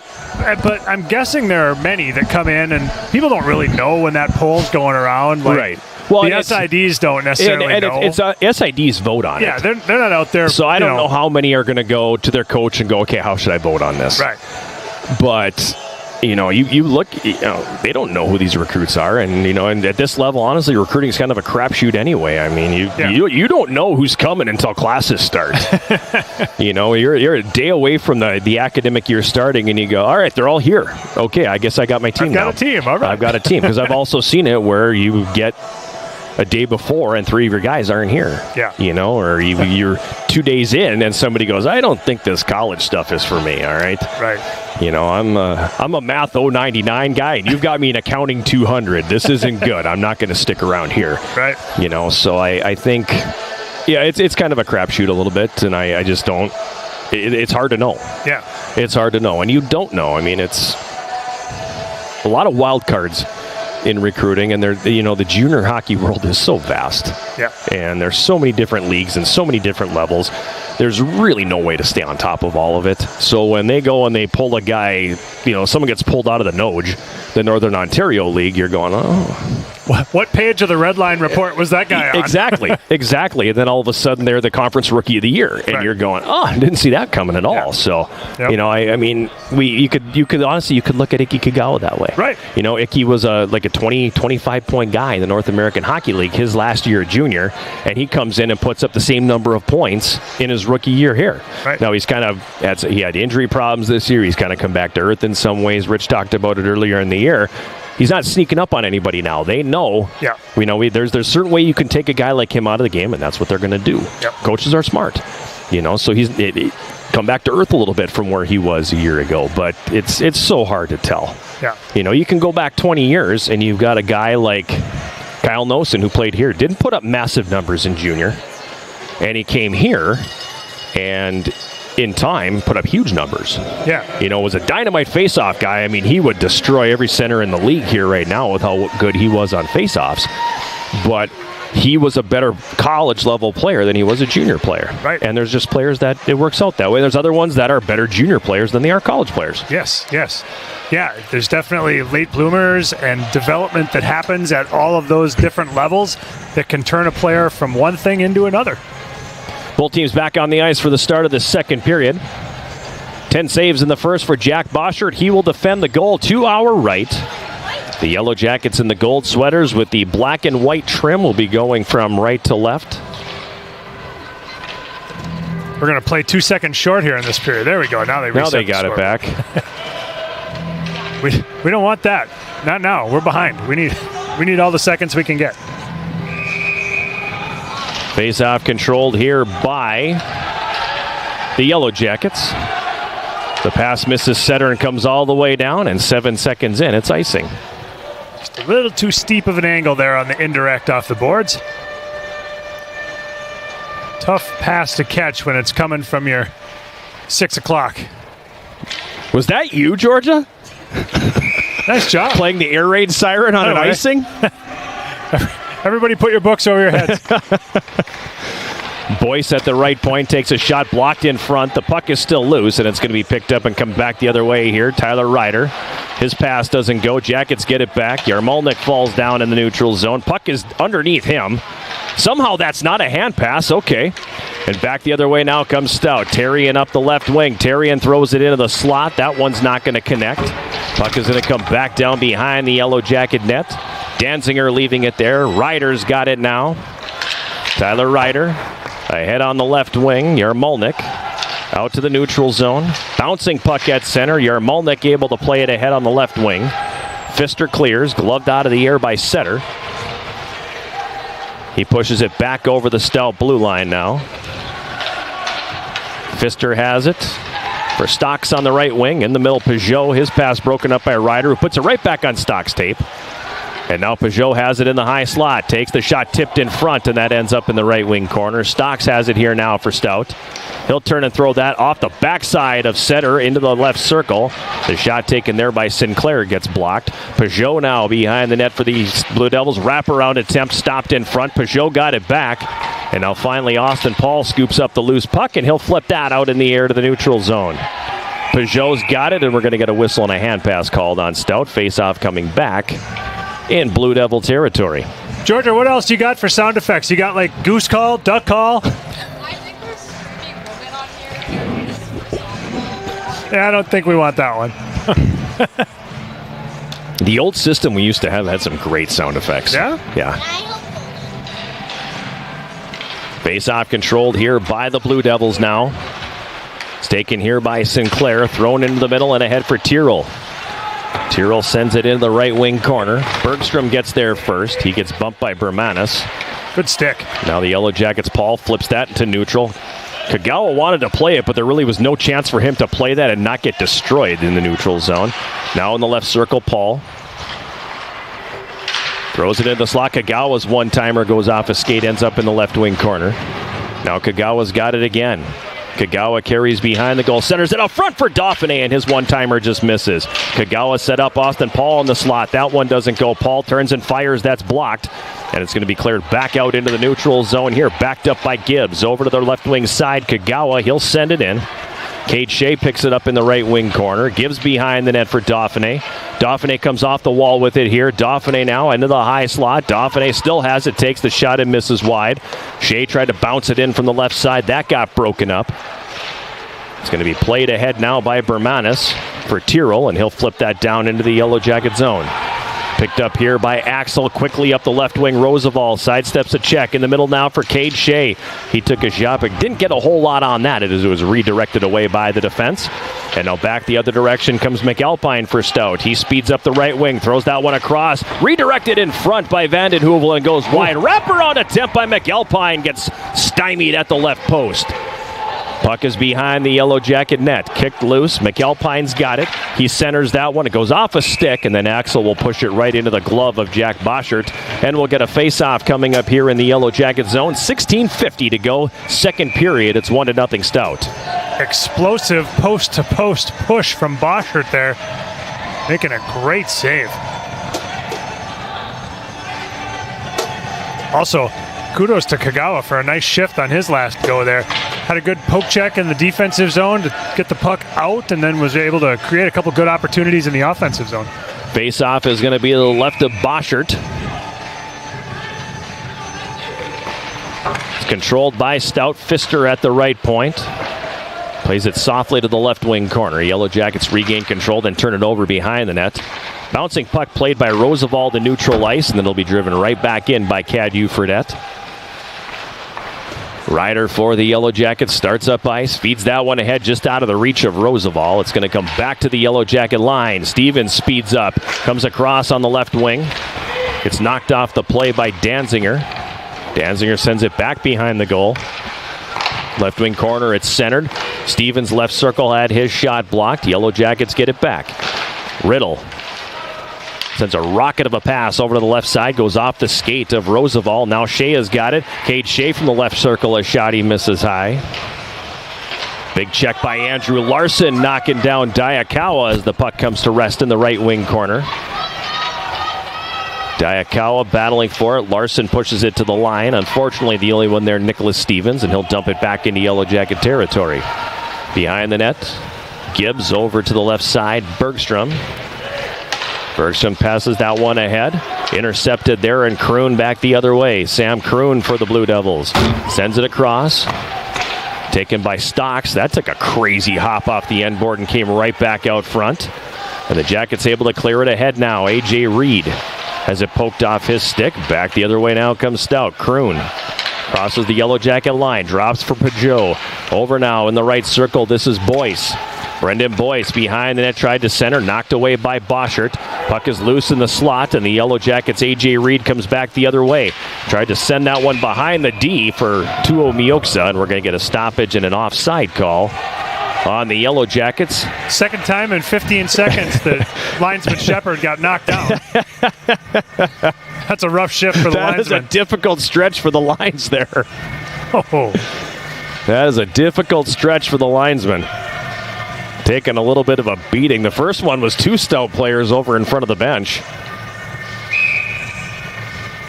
15:05 remaining here in this second period. 1-0 Stout. From the neutral zone, Whitehouse rips it in to the right wing corner. Taken there by Nickerson. Jackets dig it free. Up top, Whitehouse fires and a save made by Monaco. Punches that rebound right up the slot, and Tiro clears the neutral. It's going to get dumped back down into the Yellow Jacket zone. Whitehouse battling for it. Yermalnik in there as well. Tyrrell comes out of the right wing corner with the puck. Tyrrell up the right half board, leaves it for Sinclair. It's going to come down behind the net to the left wing corner. Connor Mariner gets flattened there by Liam Whitehouse. Now Tyrrell's got it. Whitehouse takes him into the boards. Puck comes loose. Yarmalnik feeds it ahead for Setter. Now on the right wing for Nickerson. Nickerson tries to sidestep the check. It's going to be a penalty, as they're going to get Connor Mariner for holding or interference or something like that. And it's going to be a power play here for the Yellow Jackets. Mariner skates by Nickerson and gives him a little tap there, almost an apologetic tap. That was interesting, a little stick tap. Good job on Nickerson to keep his feet moving there, so he was able to draw that penalty. Time of the penalty is 5:43 of this second period. Did you see the signal? I did not. Tripping or holding? Sorry. I'm assuming tripping or holding. First power play for the Yellow Jackets. The power play is sponsored by Superior Water, Light, and Power. Clean, reliable, Superior. Face-off is one. They're going to go interference on the call. One by Stout. They'll send it all the way down the ice. The Jackets again were 0 for 4 on the power play last night. They come into the game at 16.2%. Stout's penalty kill, 90.6%. At the right point, Gibbs takes it off the skate down to the boards. He gets a good jolt there. Nickerson almost held the zone at the right point, but it's going to come out of the zone. Jackets tap it back in, have to tag up. And Brendan Boyce has it here. He's going to stick handle, and he's going to wire it all the way down. Yellow Jackets will have to pick it up and quickly circle behind their net. Dusty Bergstrom ahead on the left wing for Roosevelt. Cuts it to the middle now. Throws it over to the right side. Nobody there. And that'll be sent all the way back down the ice. So the first minute of this power play is nearly gone. And haven't had the offensive zone outside of the faceoff yet. In the high slot, Kagawa takes the shot, and the save is made by Monaco. Gunnar Morfans on the clearing attempt. Second effort gets to Stocks. He goes to clear. Ryder holds it in at the left point. Into the high slot, Kagawa walks, fires. Monaco a save with the blocker, directs it up to the point. Now on the left side, this is Roosevelt, left point. Ryder, high slot. Nickerson takes the shot. It's deflected wide. On the left wing boards, Roosevelt. Tried to go deep for Yarmalnik and does. He's got it. Sends it right back to Roosevelt. Roosevelt's pass, I think his stick got chopped as he was trying to make that pass, and the Blue Devils will take it back the other way. Ryder now sends him back to Roosevelt the other direction. Jackets have numbers across the line. Yarmalnik, left circle. Left point Ryder. Down low now for Yarmalnik, and that's going to come all the way back around to the right wing corner. Clearing attempt held in. Gibbs at the right point. Walks it to the middle. Dishes it off for Ryder. Now for Gibbs again. He feeds Austin Paul, right circle, takes the shot. Monaco the save. Rebound pops in the air. And Tiro back the other way. Penalized player comes back on. Second half of the power play markedly better than the first. Unfortunately, the Yellow Jackets still trailing by a goal.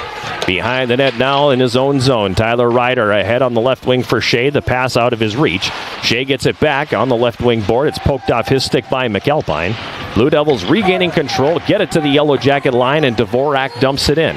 It's going to come around the boards behind the net. Gibbs up the right wing. Paul clears it to center. Ishmael tying up his man in the neutral zone. Puck right on the red line. Blue Devils will take it back. They throw it rink wide onto the right wing. Sinclair has it there, and he'll throw it down into the Yellow Jacket zone. Left wing corner, Diakawa. Won the race of the puck between him and 3 Yellow Jackets. Finally, the Jackets get control, and they send it ahead to center. Cade Shea into the middle now for Austin Paul. Paul flips it in and gives chase. Ishmael is in there as well. Puck is in the left wing corner. Paul throws it toward the net. Monaco stops it with the blocker, and then he'll drop down and cover it up. And we're going to get a face-off here in the Yellow Jackets, or the Stout zone rather, and the crowd not enjoying the fact that Austin Paul was forcefully thrown to the ice, and Tuo Mioksa throws down a Stout player. The guy with 0 penalty minutes throws a man down. Brendan Boyce still holding Austin Paul down. At some point, are they going to tell him that you let him go or you're going to get 2? Or are they both going to get 2 as it is? I mean, there's definitely going to be penalties coming here. This is where I'd like to just see, like, no face mask, drop the gloves. I mean, you guys have been drawing this out for long enough. 8:50 of the second period is the time of the penalties. Austin Paul is in the box for the Yellow Jackets. Brendan Boyce is in the box for Stout. 2 guys yelling at each other from their fish bowls right now. There is a certain degree of policing yourselves, you know, and there's been, I've been an advocate for years to at least go to visors at this level, just because it'll take a lot of the stick work out. Yeah. You know, I don't think you're ever going to get to a spot where fisticuffs would be permissible. Right. But you know, you're not wrong in that aspect of it. So Chris Ishmael is also in the penalty box. The question would be, is that an Ishmael penalty? Is that an additional Paul penalty?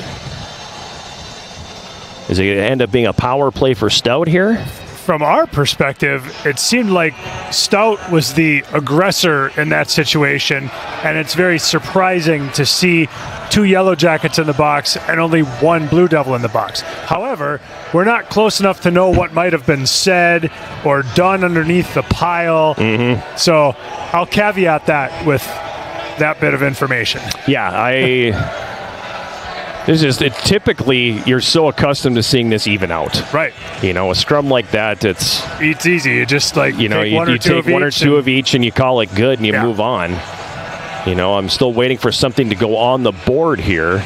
And the face-off is coming back in the Stout zone, so I'm guessing Boyce get himself a couple. Maybe 2, yeah. And then Ishmael and Paul each getting 1. Sure. That's what I'm assuming is going to transpire here.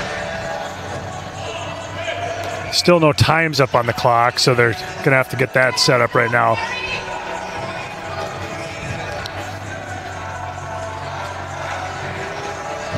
There are five skaters apiece, so I'm guessing that's what did happen here. Is Boyce got himself 4, which seems appropriate. Yep. So that's what I'm guessing it is, but we'll have to wait and see what happens when everything gets announced. Jackets win the face-off. Ryder with a long shot from the blue line, and that's going to be held by Monaco. Tyler Ryder, good feet there, getting himself out across the blue line, creating a shooting lane, getting that shot through.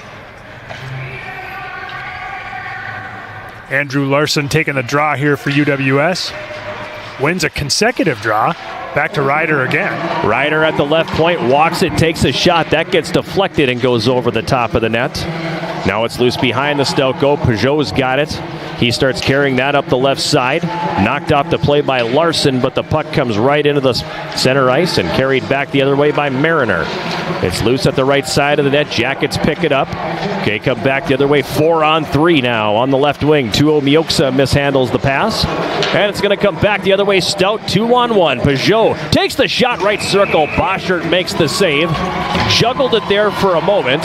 This has got to be like a learning point here for the Yellow Jackets.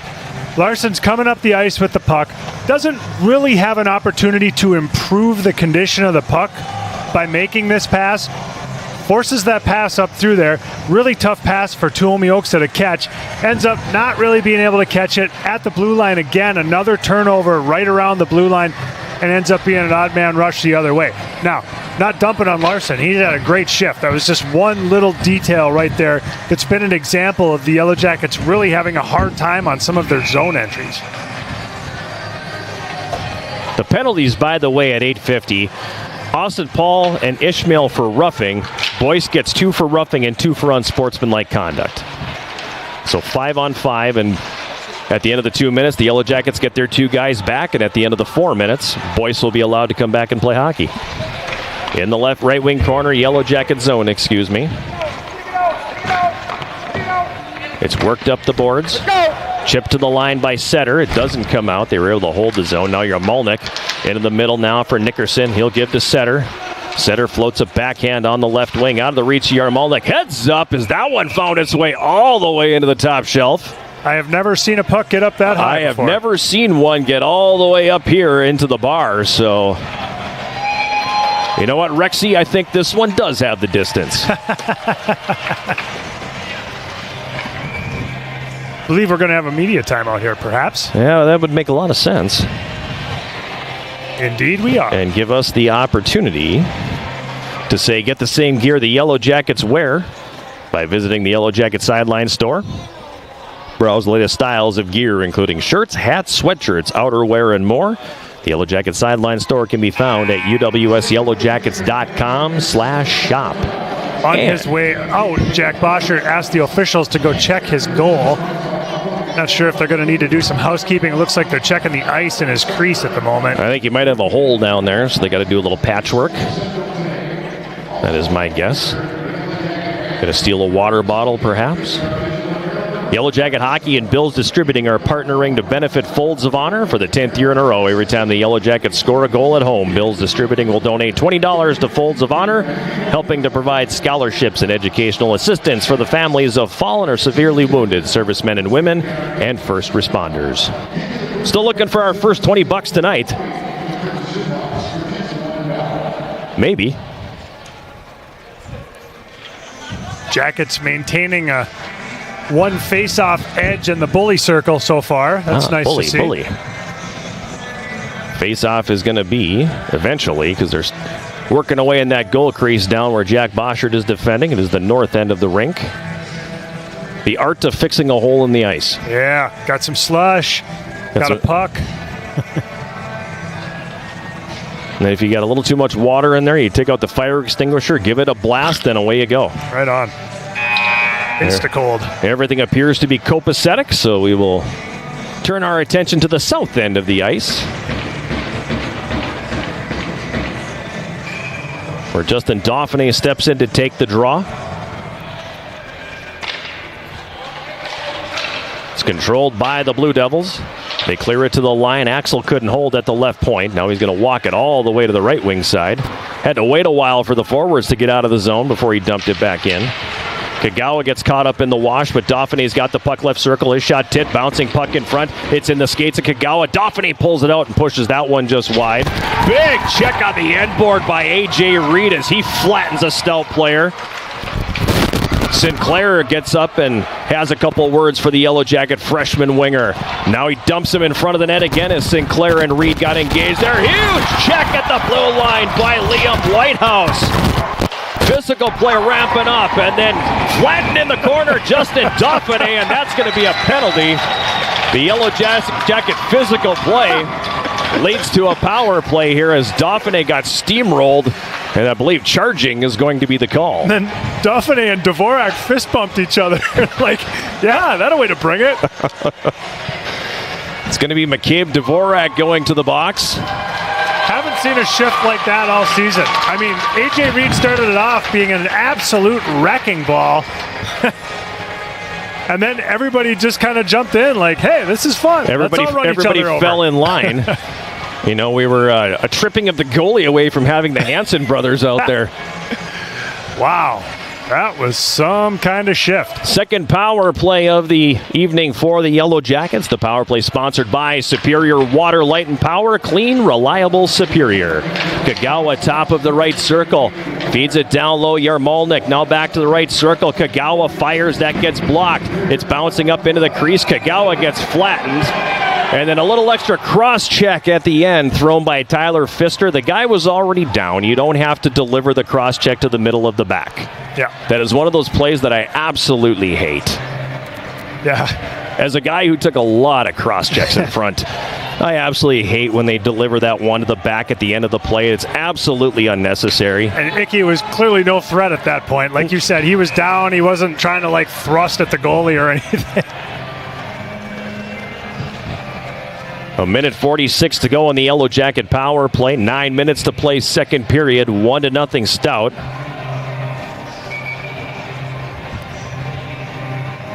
Not exactly sure what are they trying to figure out when he comes out of the box? So that would be 12:50 would be the end of his 4 minutes. So he has a minute and 50 to go.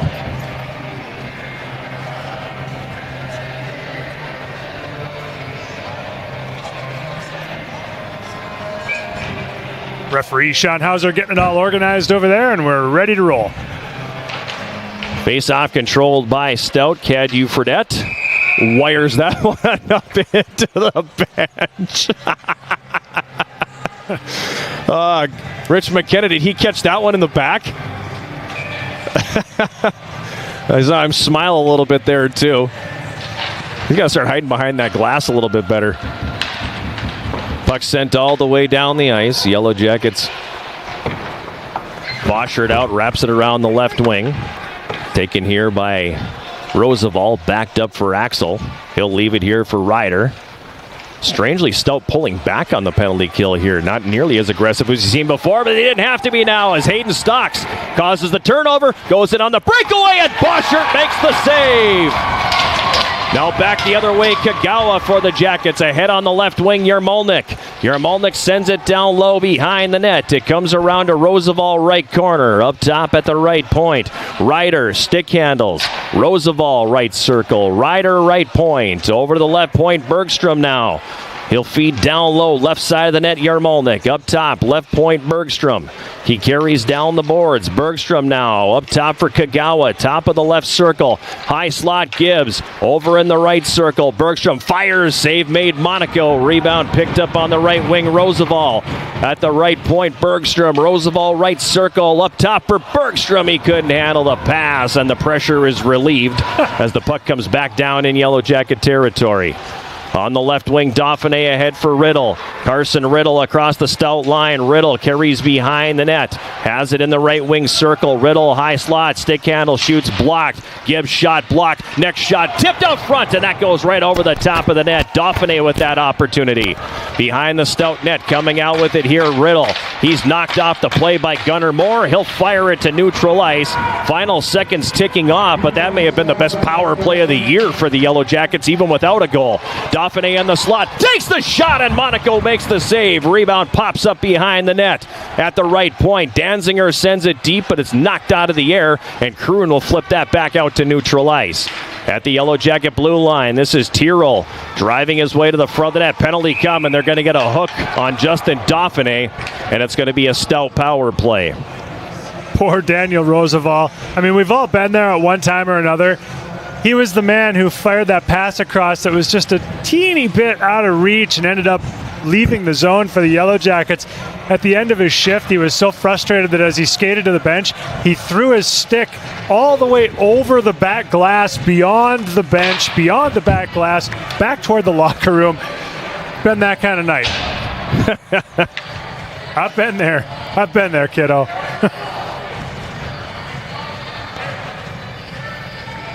What are we waiting for here? There we go. Waiting for the penalty to get on the clock. Dauphin for hooking at 13:09. Second power play for Stout. They are 0 for 1. In their minds, they're 1 for 1. Yarmolnik wins the draw, muscles his way to the boards, and sends it all the way down. Cadieux-Fredette has it behind his goal. He'll come up the ice with it here. Felix Cadieux-Fredette drops it off. Now Diakawa over to the left side for Therien. Across the Yellow Jacket line, Setter was able to break that play up, and he'll rifle it all the way down the ice. Yellow Jackets will change 3/4 of the penalty kill as Bermanis comes up ice. He loses the puck, and it's going to be played back the other way by Ryder. Cadieux-Fredette pressured by Roosevelt.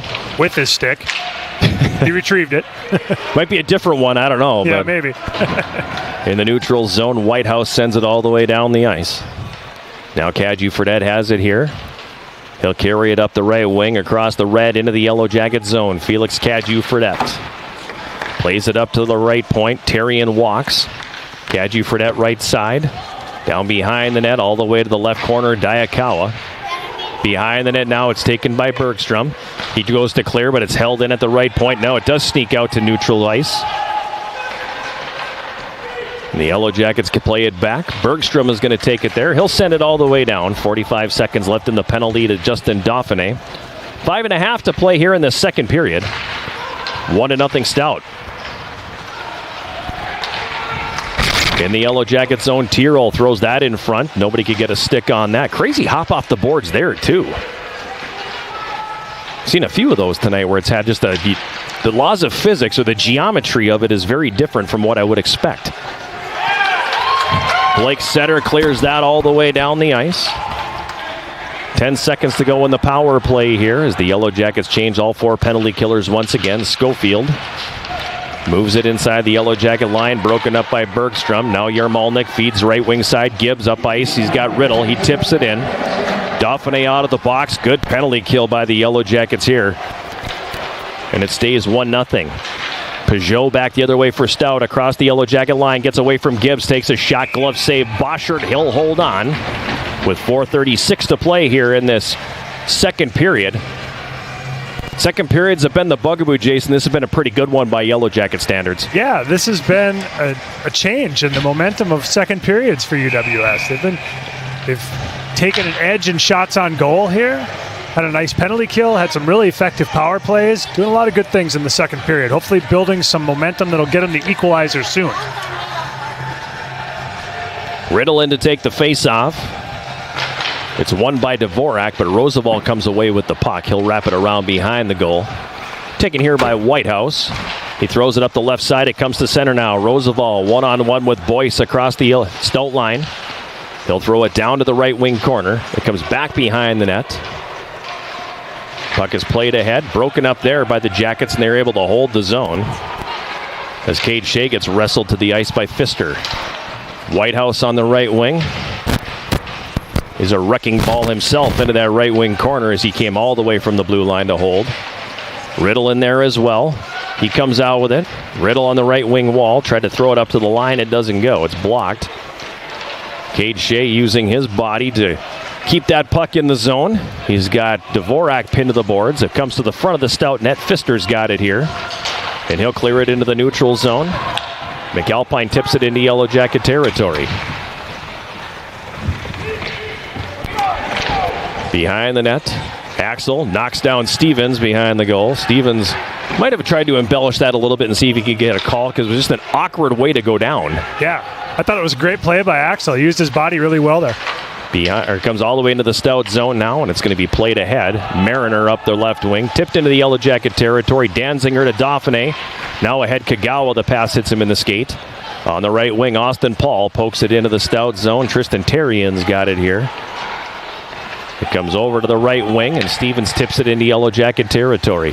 3 minutes to play here in this second period. Still 1-0 Stout. Therien with the steal. Comes out from behind the Yellow Jacket net. They break up the play. Jackets back the other way, 2-on-1 if they hurry. It's Tuomi Oksa, left circle. Fires! He hit the crossbar! He picked the top corner, high glove on Monaco, but it rings the iron, and it comes back the other way. Now Tuomi Oksa again across the line. Cuts it into the slot.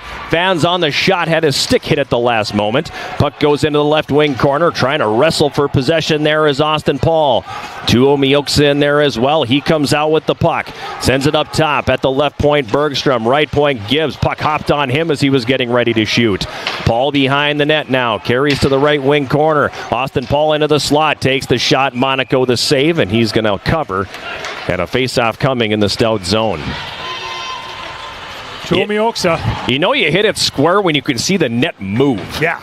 Like that thing hit this crossbar so square you could actually see the net come off the pegs just a little bit. He's a special player. That was a great opportunity.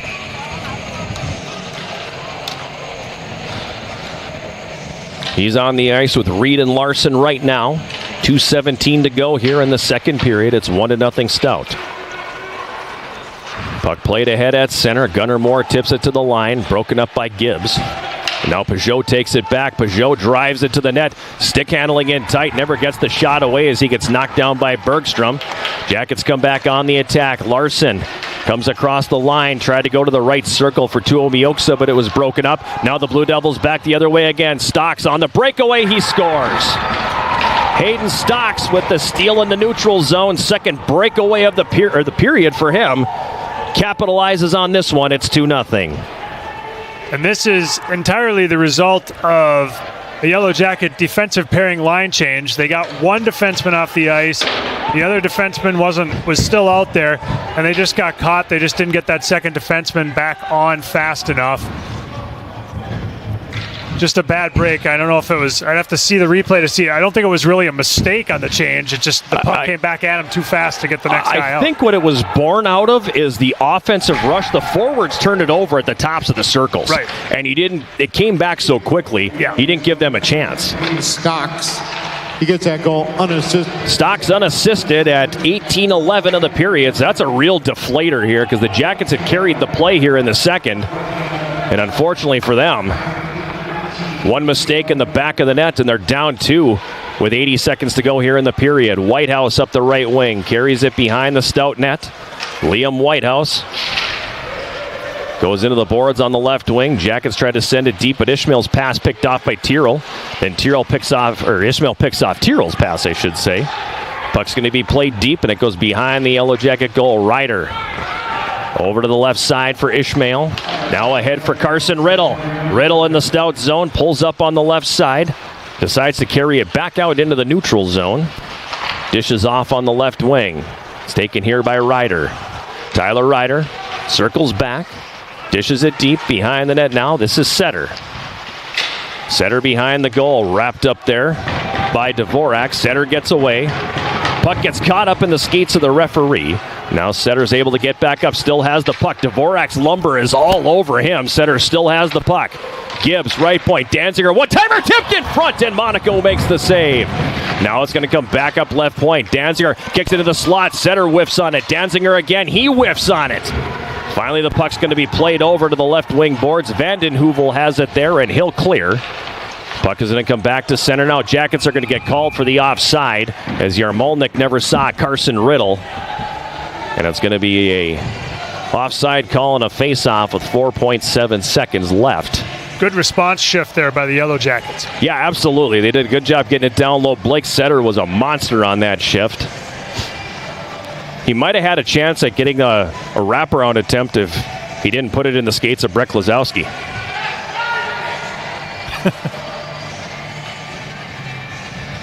Neutral zone face-off won by the Blue Devils, and they're just going to be content to back it up. Take it behind their nets and let the buzzer sound, bringing the period to a close.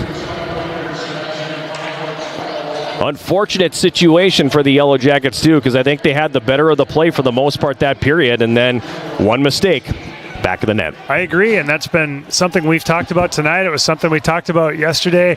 It just seems like that one mistake, and a lot of it has come on zone entries and quick turnovers that just lead to fast transition back at you, and that's definitely what led to the one goal there. The Jackets trying to make a D change on the back end and couldn't get the next guy out there in time. Ends up being a pretty easy goal for the Blue Devils. Hayden Stocks got the goal on the breakaway. He had 2 breakaways in the period. First one, Jack Boschert was able to stop, but the second one, not quite as lucky. Yeah, Boschert's made a number of excellent saves tonight. Yeah, he has. He's been very, very good so far for the Yellow Jackets here tonight. It's been a couple weeks since he's played. But let's go rinkside here because I believe Abby Hoffman has Daniel Roosevelt. Daniel, that period there seemed to be a lot more urgency and a lot of aggression going on. What was said during the intermission that got you guys to flip a switch?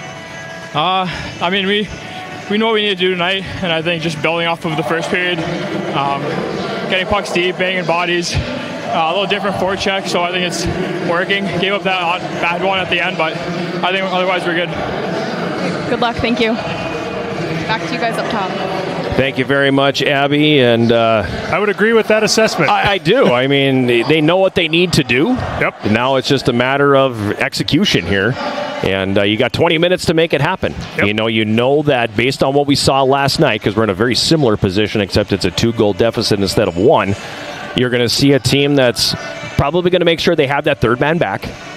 I saw that a few times last night in the third period, where I hadn't really seen that out of Stout before, but the third man was back, so they were making sure that they weren't going to allow any odd man rush, and I imagine you're going to get a pretty healthy dose of that as well. And the other thing that they're going to do, we saw it in the second, especially late when the Jackets were applying some pressure, they had bodies flying everywhere. Yeah. They're doing what they have to do to win. They're blocking every shot that they can possibly block, and I have a hunch you're going to see them packing it in and taking away anything in the middle. Right, what we talked about last night going into that third period, needing a goal and only being able to get 6 shots on goal when they were in pursuit of that goal.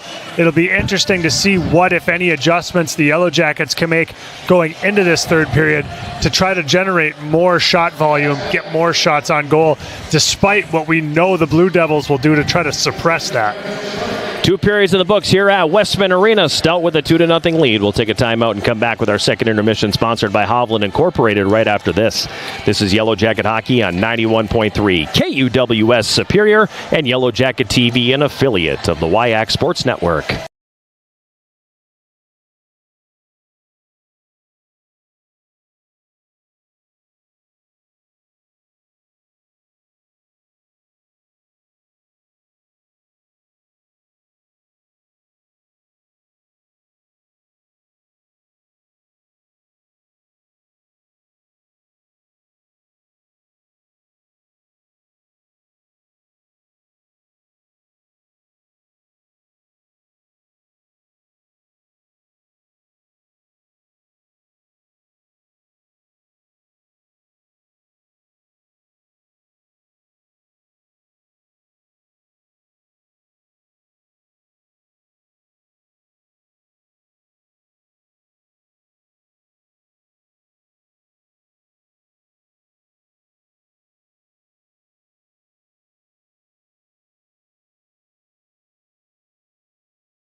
Here at Westman Arena, it's the second intermission, sponsored by Hovland Incorporated. The Yellow Jackets trailing UW-Stout 2-0 after 40 minutes of play.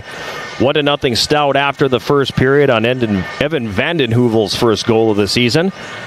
And then at 18:11 of the second period, Hayden Stocks goes in on the breakaway and fakes to the forehand, goes to the backhand, lifting it over the glove of Jack Boschert to make it a 2-0 game, and that's where we stand after 40 minutes of play. Yeah, nice move. Yep. Really nice move. He's got, there's a reason he's got 12 goals and now 28 points on the season. He's a producer.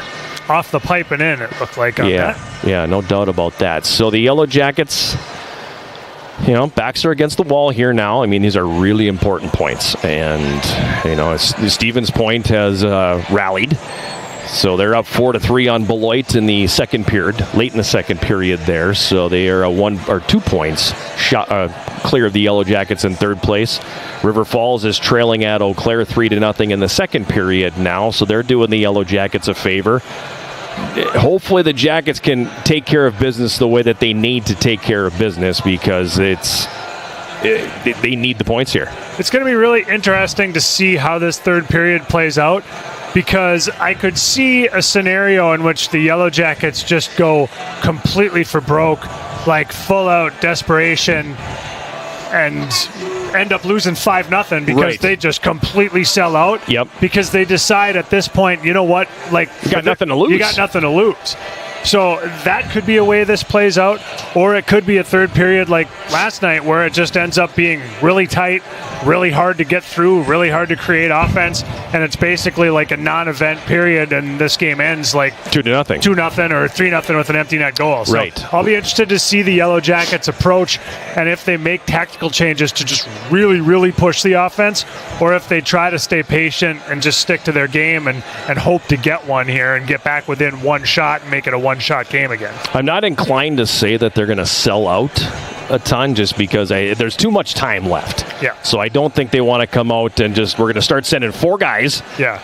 That kind of thing and all of that. But I feel like tactically it needs to be every chance you can shoot the puck, you have to shoot the puck. And if you are not the one shooting the puck, you need to get to the net. Right. And that is the way that you're gonna do this. I did the women's game this afternoon, and talking with Bree Simon before the game, the Yellow Jackets head coach, she talked about how her team just hadn't been willing to go to the front of the net. The greasy goals were not goals that team wanted to score. Okay. Everybody loves a pretty goal. Everybody loves what Stocks just did right there.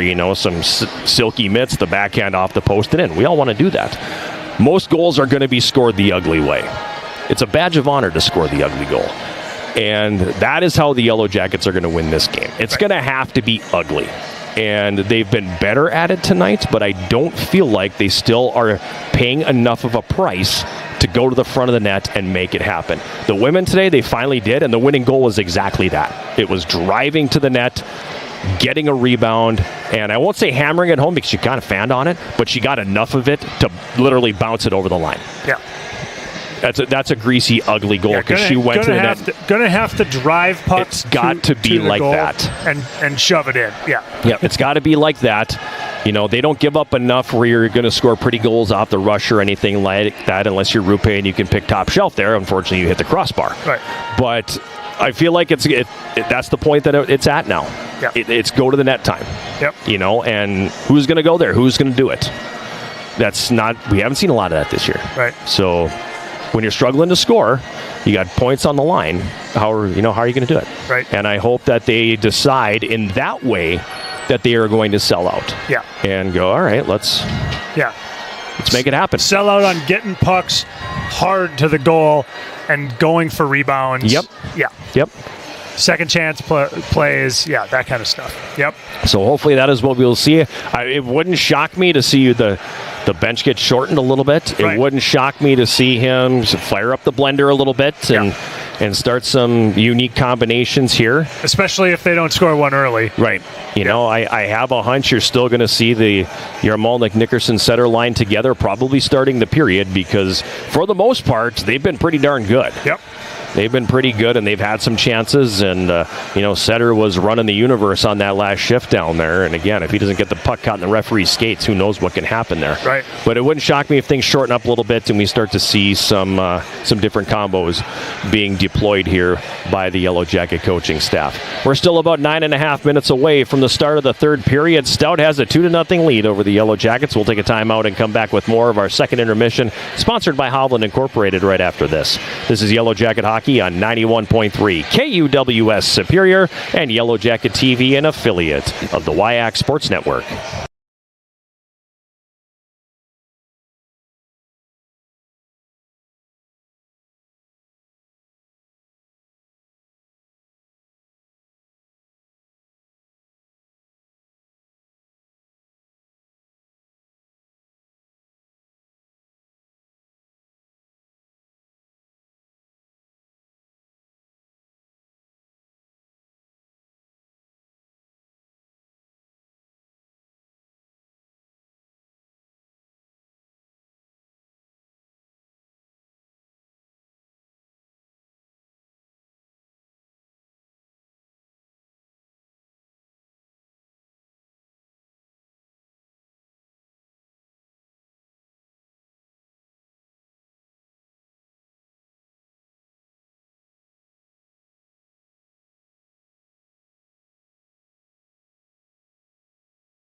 At Westman Arena, 7.5 minutes away from the start of the third period. Yellow Jackets trailing Stout 2-0 in what very could well be their final home game of the 25-26 campaign. Hard to believe that we're saying that, but at the same time, you look at it, and this is already their 13th home game of the regular season. The last two are on the road, and depending on how all this shakes out, they could be on the road for the first round of the postseason as well. So, who knows? Yeah. The friendly confines of this press box, which I adore so much.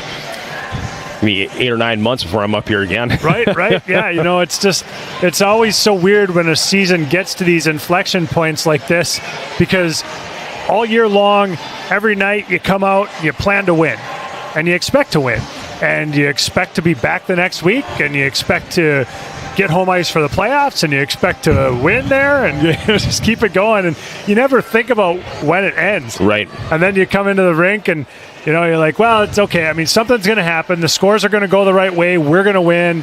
It's going to be fine.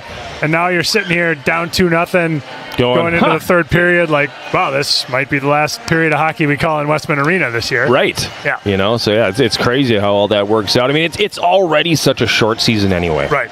And I feel like it was just November 1st. Yeah. And I was driving to Fond du Lac for the season opener against Marion. Yep. Because I couldn't go down on Friday, so I had to drive myself on Saturday, and now here we are 1 week away from the end of the regular season. I hate how short the season is. Yeah. Well, then you lose the 3 weeks in the middle of it. Right. For Christmas. Yeah. It's like, so I've always been a guy who's like, they need to play more games at the Division III level. Quit reducing the schedule. I've always felt 30 would be a good number. Yeah. But especially in conferences like the WIAC.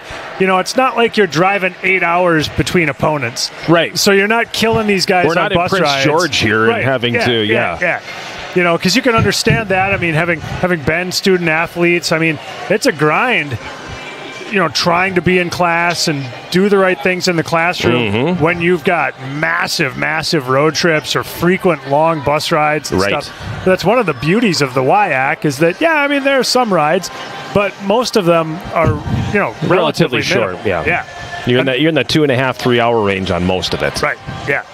Yeah, we were just talking this afternoon about, Colorado College's women's lacrosse team playing in the WIAC. Yep. And they have consecutive weekends where one weekend they're in California playing, the next weekend they're in New York playing, the weekend after that they come to Wisconsin and Minnesota. Yep. And then and it's like, wow, that would be a grind. Maybe that's where being on the block plan comes in handy, though. Yeah, maybe. Colorado College, for those that aren't familiar, doesn't have a traditional academic calendar like everybody else does. They do, what is it? How many weeks is a block? I can't remember. Is it like 3.5 weeks or something like that, where you only take one class? Right. And then you do that, and you do it again, then you do it again, and you do it again, and then your academic year is done. But if you're only taking one course, could that lessen that load a little bit? Perhaps, right? I don't know. And today with technology, I'm sure there are a lot of options for working differently with those travels and stuff. So, yeah. Hey, you want to do On This Date in Hockey History? What do you got? Let's have it. We better do this. We might not have another one. Yeah, get it in there. Let's do it. All right. On This Date in Hockey History, February 7th, Daryl Sittler put up 10 points against the Bruins in 1976, but we don't talk bad about the Bruins on this segment, so we're not going to talk about that one. Instead, we'll talk about the great Gordie Howe, who we met once in Sioux Falls, South Dakota, of all places. Yes, they did. And I'm going to call him Mr. Hockey in about 3 more sentences here. Okay. It was on this date in 1965 that Mr. Hockey became the first player in NHL history to score 100 goals against every opposing team. Doing it against the Montreal Canadiens. We can talk bad about the Canadiens on this segment, just not the Bruins. Can't. In a 6-0 Detroit win at Olympia Stadium. By then, Howe had been in the league nearly 2 decades and had long since passed every scoring mark there was to pass. But this one was quietly its own kind of milestone, proof that no matter who was in net or what sweater they wore, Howe found a way to beat them over and over again. And perhaps even more impressive was that he'd still go on to score 200-some more goals playing professional hockey until he was 52 years old. So I'm saying, John, there's still a chance? Still a chance, buddy. By the time next hockey season rolls around, I will be 52. And do you have any eligibility left? You'll go to the net. I'll go to the net. I've always said I can give you one shift. Yeah. That being said, walking up the hill to get to the rink at Woodland last weekend really messed with my right knee, and it's been swollen and hurting ever since. Oh, man. So I definitely do not have the body that I once did to be able to do some of the things that I did as a player. No doubt about that. Gordie Howe, 50. I can't imagine being my age and playing in the National Hockey League. I mean, granted, at that point, nobody's taking any liberties with him. No. But still. I mean, come on. I mean, people, by and large, didn't take liberties with him or his kids anyway. Right. Because that was the best way to get a well-placed elbow into your teeth. Yeah. But that said, 52 years old, playing in the National Hockey League. Unbelievable. Now, granted, the NHL of 1979-80 is not the NHL of 25-26. No. It's not even close. No. Still, the dude's 52 years old. Yeah. And I remember when he did that publicity stunt with the Detroit Vipers in the 1990s so that he could play in that decade as well. Was that 6 decades then? Something like that. I don't know. 7 decades, I think it was. Yeah, because he started in the 1940s. So, it would have been 7 decades, and I didn't love that whole thing where he signed the 1-game contract and then took his one shift where he basically just skated into the corner and then skated off. Yeah. But typical minor league stuff. But how cool would that have been? Yeah. You got Howe on the right wing. Unreal. I can imagine. I picture him coming up going, "Don't give me the puck." Yeah. Anybody passes to me, we're gonna talk. Yeah, we're gonna have a chat afterward. Don't pass it to me. Yeah. Just let it go. Dump it in and let me get off, okay? Yeah. It was either that or I'm just going to the net. Find me. Right. Find me. Yes. And it was super cool meeting him in Sioux Falls. I mean, that was a USHL All-Star Game extravaganza par excellence. That was a good one. Yeah, getting to meet him, getting to meet Scotty Bowman, because he was the speaker the one year. Very... Herb Brooks one year as well. Herb Brooks one year. Yep. That was in Green Bay, shortly before his passing. That was the year that he put the National Team Development Program on blast during the comments. He had no problem calling out USA Hockey in front of the people on that one. But I guess, you're Herb Brooks. You kind of have a card to be able to do that whenever you want. 5-on-5 hockey to start here this third period. Yellow Jackets attacking from left to right. Stout winning the face-off, and they dump it in. Left wing corner, Yellow Jacket zone. It's worked free now, and Yarmolnik's got it. Then it's poked off his stick by Diakawa. It comes loose again. Yarmolnik without the stick. Kicks it ahead. And the Jackets come back the other way. Logan Nickerson up the right wing. Takes the shot to save. Big rebound. And unable to get good wood on that was Ryder. And it's going to be played back to the other side. Monaco hobbled. He's still down in the goal crease here. Let's keep an eye on that as it gets dumped in. But Sebastian Monaco in the UW-Stout net is down. Yeah, that was on the big kick save. He flashed out that right leg and he hurt himself. I didn't see anything that screamed injury when he did that, but he's upright now, having a conversation with the linesman. Trainer's coming out to talk with him. Dawson Green is apparently the backup. He is on the ice right now getting limber. Yikes. But he went across and made the save and immediately was appearing to be in pain. Now, if we can play the coach now, if you're the coach, I'm pulling him out of this game right now. I'm pulling him. I'm taking my time out. I'm warming up the other guy, and I'm saying, no, I don't care if you think you're okay. You're taking the rest of the night off. It's not worth it. That's a tricky one. Because the points are valuable for them too. And if he's going to be your guy, then you go with it. I want him to be my guy after tonight, though. Too. If you're confident enough that this team's not scoring on us tonight, then maybe. Yeah. Or that we're going to be able to get, no matter what, we'll get one more goal than them. Then okay. He's still flexing that right leg as he takes a little cruise out to the corner and back here while they're repairing a hole in the ice in the neutral zone. Tough night for the ice. Yeah. A lot of games on it, right? Yeah, it's been a busy couple of weeks here, so Ashton better be prepared to do some work on it tonight. After the game, Blake Sutter, you're going to have some work to do at the rink tomorrow. I don't know what the ice schedule appears to be tomorrow, but referee Brett Klazowski down there talking with Monaco. A couple of old goalies sharing some war stories. One young goalie, one old goalie. Probably telling him, by the time you're my age, if you're still refereeing, you're going to have ceramic hips and titanium knees and all that stuff. Cadu Fredette has it here for Stout. He'll play that one ahead. Dauphiné got a stick on it, but now Peugeot has it. He fans on the shot. He'll throw it around the boards behind the Yellow Jacket net. Pfister on the right side has it hop on him. Now it goes off his stick and comes right into the slot to Gunnar Moore. Cadu Fredette with the shot. The save made by Boschert. Cut that one up high and it ended up in the right wing corner. Clearing attempt by Dauphiné comes out into the neutral zone.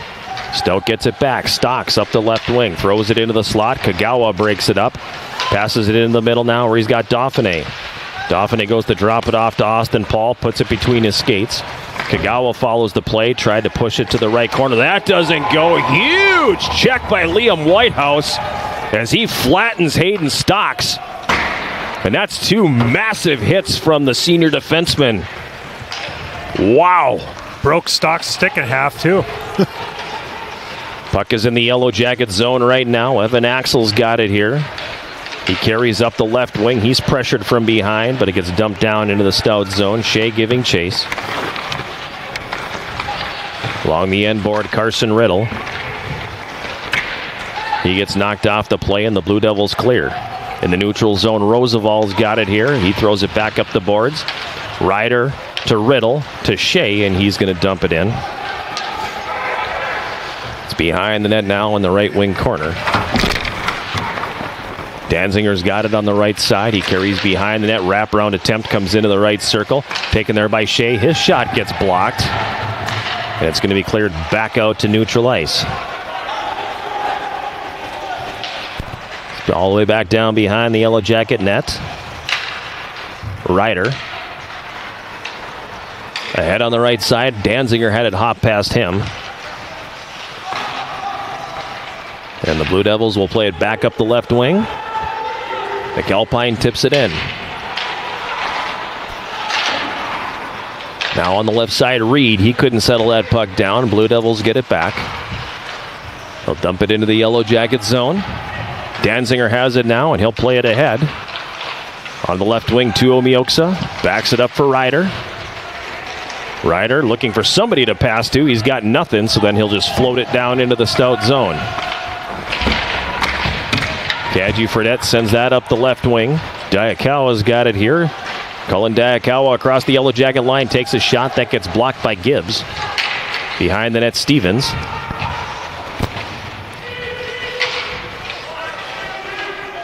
Pushes that one up the boards. Stevens knocking down Larson, and then Larson gets right into the fray, wants a piece of him. Comes into the high slot. Terrian's got it. He throws it over in front of the Yellow Jacket bench. Reed's still tied up with somebody there. They've been tied up for about 20 seconds here. It's him and Sinclair. Now a long shot in. Saved by Boschert. He's going to hold it. And a face-off coming in the Yellow Jacket zone. Yeah, that was wild. The puck was 30 feet away from him, and I look back at him, and they're still tied up along the boards.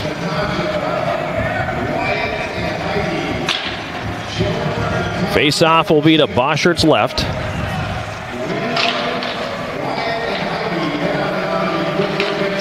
Comes up to the right point. Now over to the left point for Mariner. He floats that one wide. Whitehouse picks it up. He'll start it ahead to center. It's going to be over the stick of Setter. Sinclair backs it up for Stout. He clears the neutral ice. Whitehouse gets it back. Whitehouse throws that one up the right wing. Nickerson will dump it in. Mariner chops that one off the boards, and it comes out to the neutral zone. It's tipped down into Stout territory, but not before they were on the across the red line, rather. So that's going to be an icing call and a face-off coming back here in the Yellow Jacket zone. 4+ minutes into this third period, and only a couple shots on goal for the Jackets. Kind of a reflection of what we saw in the third period last night. We're just not able to generate enough offensive chances to rally at this pace. Shot comes in from the right wing. That's not going to go. Puck hops around behind the net. Bermanis has it on the right wing board. Sends it down low for Tyrrell. Jackets get it back, and Axel feeds that one ahead to center. Bouncing puck center tries to settle that one down, but can't. Schofield collides with a teammate. Yarmolnik pushes it toward the Stout goal, but it's not going to get there. Now it comes down behind the net. Boyce loses it to Dauphiné, so then Boyce ties up Dauphiné, pulls him down. Dauphiné left circle has it poked off his stick, and it's going to come back to neutral ice. You know what we haven't seen here since the first period is Sidorovich. That'd be a big loss. That's a huge loss. Puck is in the left wing corner, Stout zone. Roosevelt pokes it down below the goal line. Ishmael, he'll send it around to the right side. Dauphiné giving chase. Dauphiné now sidesteps a check, feeds that one up top for Ryder.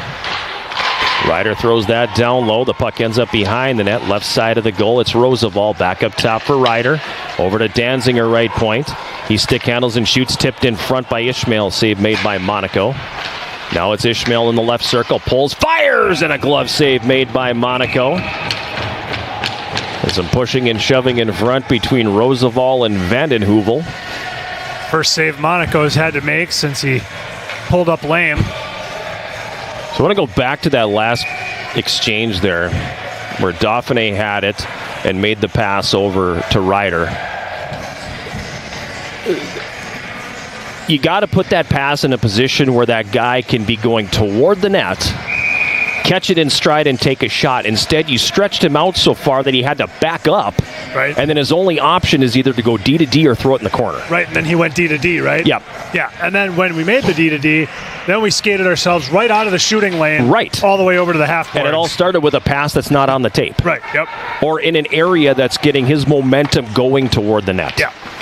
Roosevelt behind the net. His pass intercepted by Diakawa. Diakawa getting pressured from behind. And Ishmael kind of grabbed the jersey there as well as he was trying to skate away. In the neutral zone now, it's Diakawa again. He flips it toward the Yellow Jacket net. Chasing it down is Jordan Gibbs. He'll pass up the left wing. Roosevelt, he gets smeared. Another big hit there. This time it's Gibbs who's down. And we're going to get a stoppage in play as he got flattened right in front of the Yellow Jacket bench. And Jordan Gibbs on all fours right now. Trainer Ben Casper will come out to take a peek. It's not a great look when you're that close to the bench and you don't get up. You don't get up and go, yep.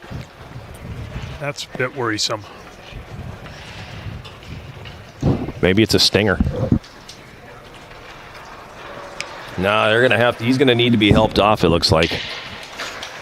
Jordan Gibbs is up and he's being helped off the ice, and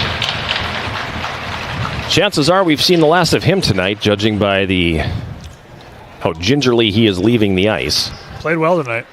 He had himself a good evening, absolutely. So we will see what happens as trainer Ben Casper is going to take him off the ice. And they're going to keep him close, though. They're not going to take him to the training room. They're just going to sit him down. So maybe all is not lost. Carson Riddle for the Yellow Jackets now as we go back to live action. Plays it up the left wing center. Center with a long shot that misses high. At the right point, Whitehouse sends it deep. Coming out from behind the goal, Peugeot has it. Nicholas Peugeot. Over to the right side, Gunnar Moore, and he'll play it in. Another jersey grab, this time by Whitehouse. The Yellow Jacket defensive backfield has got this holding thing down. Meanwhile, Gunnar Moore on the doorstep, a shot, and the save made by Boschert.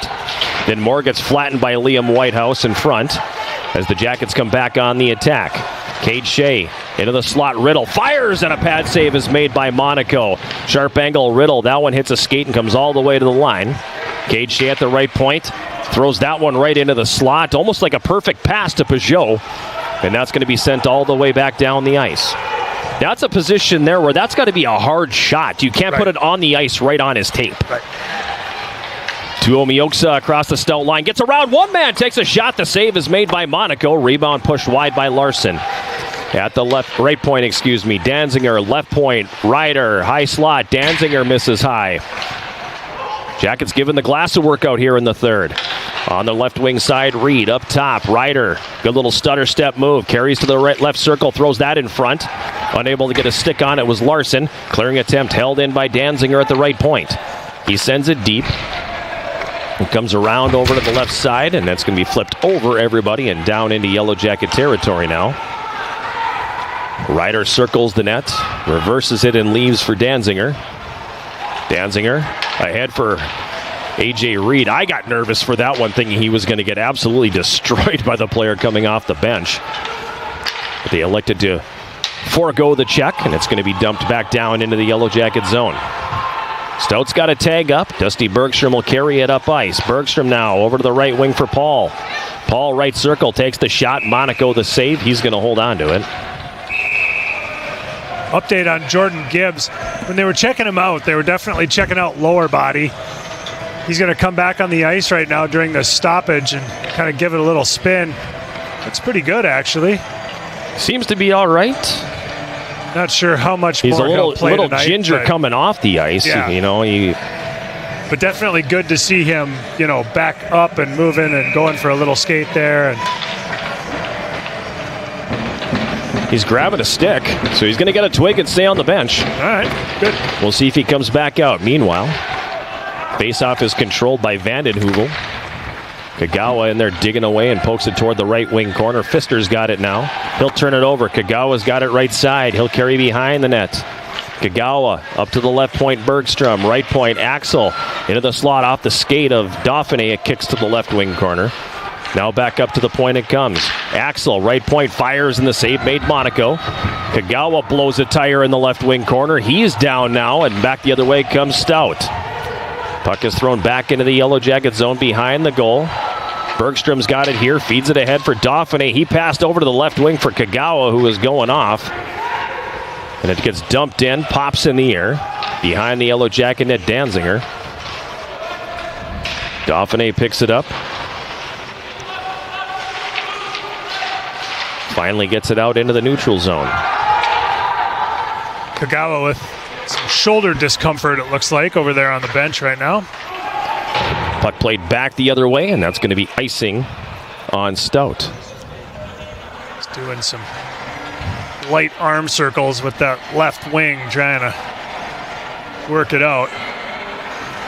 Definitely been a star-crossed season for him, battling a variety of never really got injuries on track. Right. You know, he's never been able to get it on track, and you see some glimpses of it here and there, the same things that we saw a year ago, but it's been a really difficult season for him.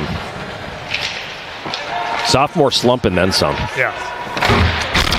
And the injuries only make it harder. On the right wing boards at center, it's taken by Roosevelt and flipped into the Stout zone. Comes to the left wing corner, Riddle blows a tire. And Stout will come back the other way. Stevens up the right wing. Tatarian in the right circle now. He hits the brakes at the hash marks. Carries it up the boards and then cycles down low. Along the end boards, Peugeot wraps it around. Sinclair has it poked off his stick by Roosevelt.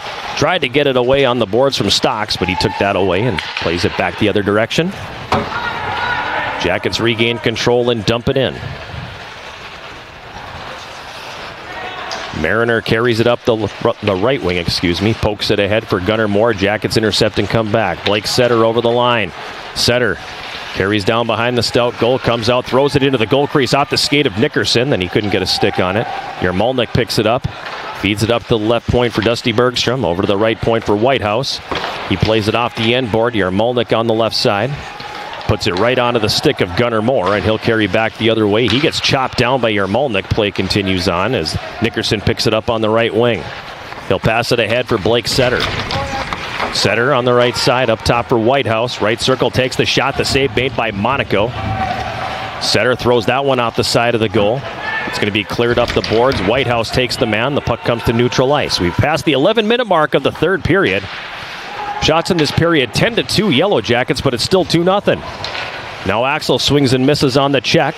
It comes back to the front of the Yellow Jacket goal, and Tuo Mioksa picks it up. Cuts it back to the middle. I don't know why you would stick handle into both defensemen instead of continuing to go You know, you look like you got some speed where you can take it to the outside, but instead of doing that, you take it to the middle, almost like you want to try to split those D, and you made it easier for them. Right.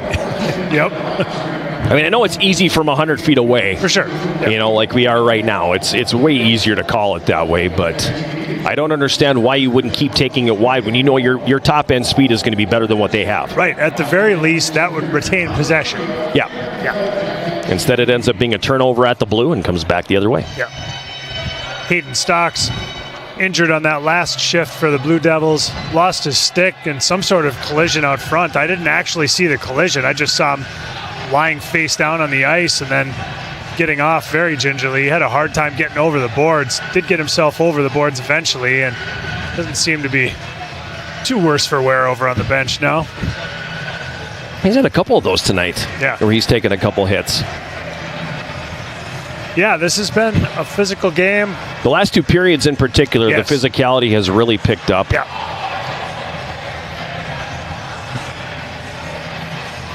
Teddy's found somebody to throw him back shoulder fades here. Yeah, he's got something working down there on the deck. He's good. bored. He told me. It's been a long couple days at the rink for Teddy, and you know, I know deep down he just wants to go home and go to sleep. Yeah, he's getting ready for the Super Bowl tomorrow. He's all excited about it. Quick shot off the face-off from Ryder at the left point is going to hit some traffic in front. We got to get through an 8 a.m. practice tomorrow first. Yes. Puck is played back down here into the Stout zone. Ryder holds it in. Ryder left circle. Takes the shot. Monaco the save. The rebound there, but it's cleared aside. Puck is flipped high out in the air. Down into the Yellow Jacket zone. It gets away from Axel, who's going to peel all the way back behind his net. He feeds it ahead now for Larson, who circles back behind the goal. Larson up the left wing. Ryder. Ryder for Tuomioxa, and he dumps it in. Puck comes around right wing corner. Larson for Reed. Larson gets knocked down by Stevens. Clearing attempt held in by Danziger, who throws it toward the front of the net, but that's batted down. Now it's Bergstrom on the left side, ahead for Roosevelt. Roosevelt muscled off the play by Stevens. Jackets come in. Bergstrom plays that around to the right wing corner. Dauphiné in there, Ishmael as well. Now Dauphiné spins away from a check, carries behind the net, gets in the circle. Bergstrom whiffs on the one-timer. Now in the right corner, Ishmael kicks it behind the goal. Roosevelt up top, left point. Bergstrom takes the shot. That's going to miss wide. At the right point, it's Danziger down for Dauphiné. Dauphiné carries behind the goal. Stripped of the puck, and the Blue Devils are going to clear. That's going to come all the way down. Won't have enough on it to get the distance for icing. Has enough for Stout to make a wholesale line change here. Nice defensive play by Will Sinclair there. Carrying it ahead now, Whitehouse. Fans on the pass. Gets it back. Cade Shea backs it up to the Yellow Jacket line. Bergstrom. Up the middle for Austin Paul, and he flips it in. That one's not going to go. Paul gets it back. Stout bench wants a penalty because there might have been a travel in there. On the right side, this is Whitehouse carrying it deep. Whitehouse comes out of the corner with it, fires from the left circle. Monaco makes the save. He's going to hold on, and we're going to get a face-off here in the Stout zone. I'll give the Jackets their due. You know, they've had the play in the offensive zone almost this entire third period. I mean, as of right now, shots are 12-2 in this period. After a little bit of a slow start, now they've really started to amass some shots. And they've had some decent looks here. Unfortunately, they're not getting anything in there. And I still would like to see more traffic. Riddle in the left wing corner throws it in front. Austin Paul's got it. His shot's deflected over the top of the net. Now in the left wing corner, Riddle again. Cycles down low for Shea. It's never going to get to him, however. Vermanis to clear. Held in at the blue line by Ryder. Now it is going to get cleared out into the neutral zone as we pass the 14-minute mark of the third period. 2-0 Stout. Kroon carries it up the left wing. Crosses the red and flips it in. Ryder behind the goal. Comes out with it here. Plays it ahead for Austin Paul. Paul over to the left wing for Setter. Tough pass to handle as it was a little bit behind him and he had to reach up literally and glove that out of the air. Stout will take it and send it back in. Behind the Yellow Jacket net now, this is Danziger. He'll curl back behind his goal. Gives that one off. Ryder up the left wing. Setter tips it in. Kadju Fredette behind the goal, pressured by Yarmolnik. They both fall down. Big check along the end board by Nickerson. But the Blue Devils able to escape the zone and clear it to center. Dusty Bergstrom back inside his line. 5 minutes to play, third period. Stout leading 2-0. Puck pops up in the air once again, taken down by Setter. That should be a hand pass, and there's the whistle.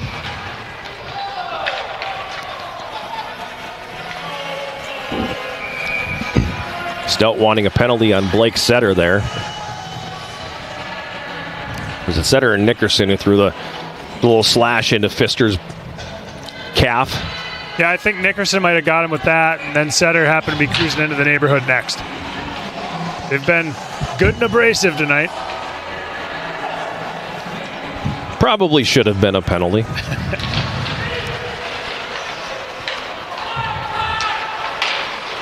A.J. Reed to center, throws it into the Stout zone, didn't get the red line, and that's going to be icing. That's a mental error right there. I mean, either get the red line or make a pass where somebody can handle it. Yeah, and he had Larson on the far wing really wide open on an easy passing lane. Yeah, that one won't make the highlight reel there. It might. Not the wrong kind of highlight reel. That'll be one of those they look at in practice. Who knows? Face-off will be to the left of Jack Boschert. Controlled here by the Yellow Jackets. Larson tried to clear the zone but couldn't. Danziger now feeds it for A.J. Reed. Now to Tuo Mioksa. His pass out of the reach of Andrew Larson. Now Larson gets it back, pushes to the middle for Reed. A.J. Reed across the line, takes the shot left circle, and the save is made. I like the decision to take the shot there. Take the shot there, absolutely. Yep, would have been better if it would have given him a rebound, but you made the right choice by firing that shot. At the very least, you get a good ozone face-off deep here.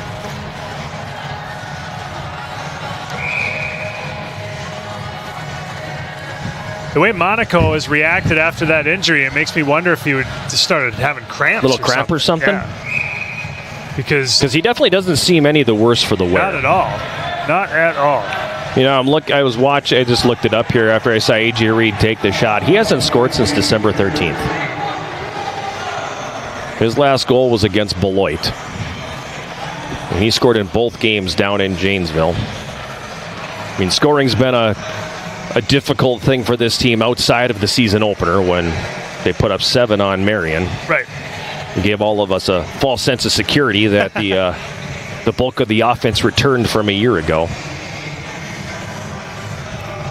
But yeah, he hasn't scored in quite a while.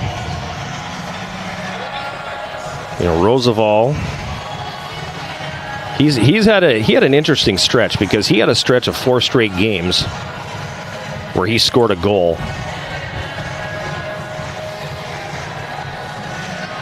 And then he had 1 goal in the next 6. Huh. And players like that, I mean, the offensive ability is obvious. So, I mean, it's not a question of, like, do they have the ability? They certainly have the ability. Yeah, he had 4 straight games with a goal, and now he's got 2 in his last 12. Wow. You know, so the scoring has dried up for him. Yep. Justin Dauphiné has 3 goals all year. He was a 10-goal guy last year. Yeah. You know, Kagawa doesn't have a goal yet. Yeah, it is amazing how it can swing from one year to the next. Yeah. Particularly, again, with players who you know have the ability to do it. Jack Boschert on the bench. I mean, Rupe Tuomioksa hasn't scored since November 29th. He's missed some games with injury in there, but, you know, you're going back 2.5 months. Jackets win the faceoff. Axel over to Reed in the right circle. Then his pass for Bergstrom hops over the stick and comes back into Yellow Jacket territory. Boschert out, so extra attacker on here with 4 minutes to play. Going to the Dean Blaze book of hockey. And that's picked off by Stocks. Everybody in the building read that one. It's 3-0. Carson Riddle had a play in mind there and wanted to go cross ice, and unfortunately for him, Stocks had the same play in mind and stepped right into that passing lane.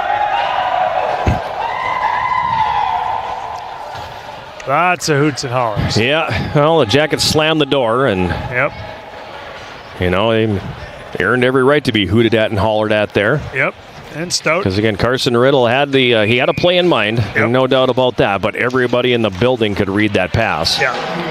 Empty net goal for Hayden Stocks, his second of the game, and it's 3-0. And now the only thing we're looking for is maybe can we break the shutout? Yeah, and credit to Stout for coming up here to Superior and taking care of business. As they have been all year long. This is a good hockey team. Yep. You know, and they're nationally ranked for a reason. They're going to be in the NPI conversation. And they have every right to make a postseason run here. There's no doubt about that. And if things happen the right way, the Yellow Jackets could see this team again. Who knows? Just at the unfriendly confines of the Finnetti Community Center. Get your hunting socks on. Puck flipped back down into the Yellow Jacket zone. It's going to be icing on Stout with 3:13 to go here in the third. 3-0 Blue Devils.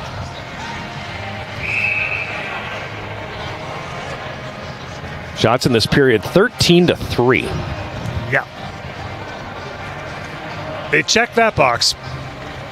Absolutely. Looks like Stout is going to call a timeout here to give this unit a rest. Going for the strong finish. Going to be some sore bodies after this one tonight too. Both teams. It's been get the ice packs out. Yeah, physical, tough series. To quote Lou Brown, this old body can use a soak. Indeed.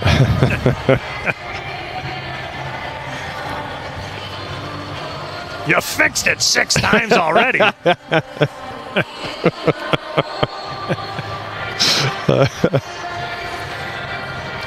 Speaking of baseball, Yellow Jacket baseball team. Pitchers and catchers report soon, right? Firing things up. Yeah, their season underway. They're practicing. Yep. Eager to get outside and make their first trip. It's funny. Season. We talked about. I was talking to Coach Oakes here a couple of weeks ago, and you know he looked at it and he goes, "It was one of those days where it started off at 23 below." Yeah. And he said, "I looked at my practice book, and last year on this date it was 45 degrees and we practiced outside." Oh wow! Because there was no snow on the turf. Yeah. So they could actually have a practice in January, taking fly balls. Puck is in the Stout zone. Comes into the high slot and out to neutral ice now. Broken up by Bergstrom.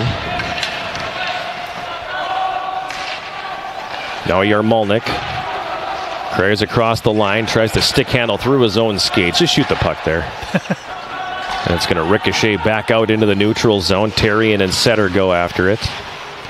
Colin Diakawa gets it at the red line and dumps it in. Now Bergstrom ahead for Yarmolnik. Yarmolnik across the line. As his stick lifted up, it's taken from him and comes back the other way. Dvorak sends it to the left wing corner. Now behind the net, Tyler Ryder. His pass is going to be broken up, and it's going to be sent back down here into the Yellow Jacket zone. Ryder's got it again. Ahead now for Cade Shea. Shea flips it into the left corner. Ends up going down. The puck was underneath him as we dip under 2 minutes remaining here in the third. Blue Devils will take that and send it the distance, and that'll be icing.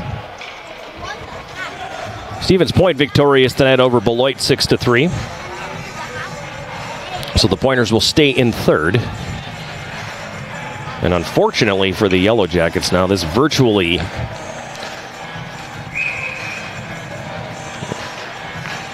the Pointers would need just a point next weekend to ensure that the Yellow Jackets were locked into 5th place. So at this point, it's a virtual lock. The Yellow Jackets are going to be the 5 seed in the WIAC tournament. Will be on the road on Saturday the 21st. It's just a matter of, are we going to Stevens Point or River Falls? River Falls would be better. Shorter trip. Shorter trip. It's a shorter trip.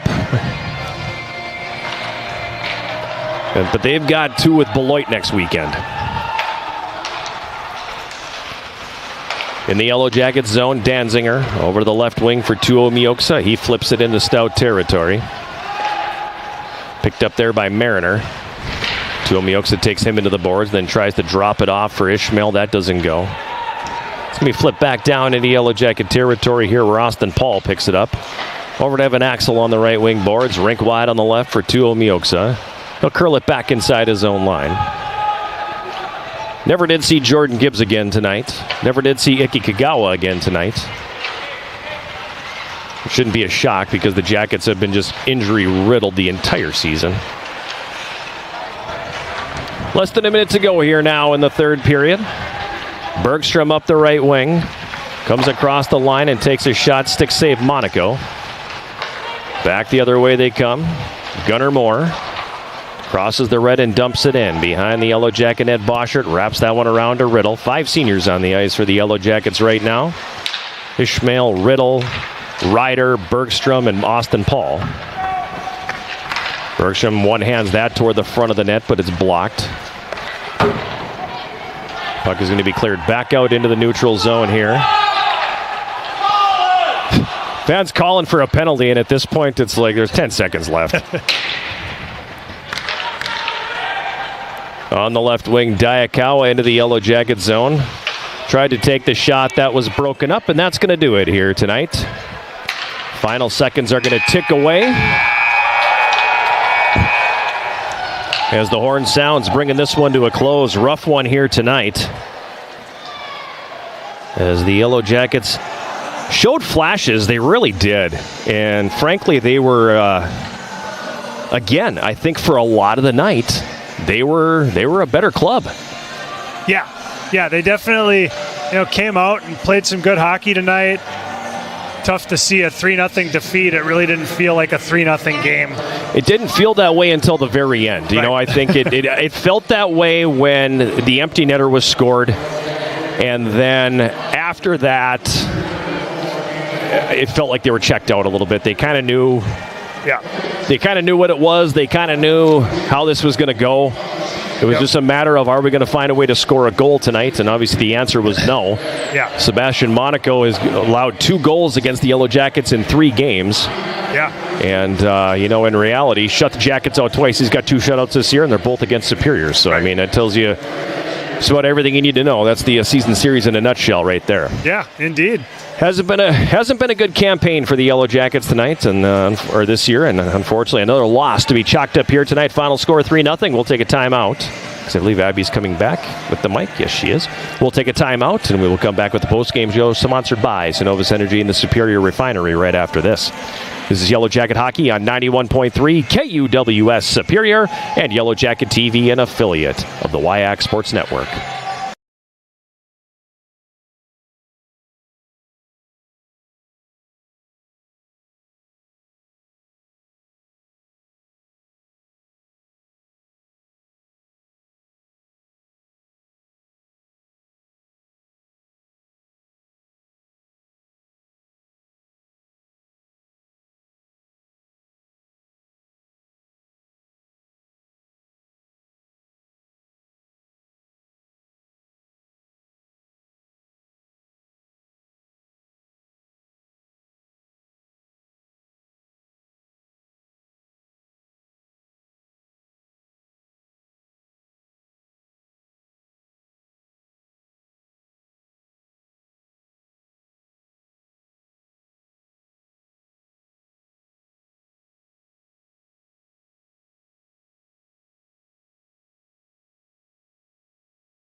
Back here at Westman Arena, it's the post-game show sponsored by Synovus Energy and the Superior Refinery, and it comes following a 3-0 victory for UW-Stout. Third time this season, the Yellow Jackets have been shut out twice at the hands of the Blue Devils, and it's I don't know what more there is to say, Jason. We've talked about it. We've beaten the horse to death here several times, and there's just not a lot you can say. I mean, this team has struggled incredibly throughout the year.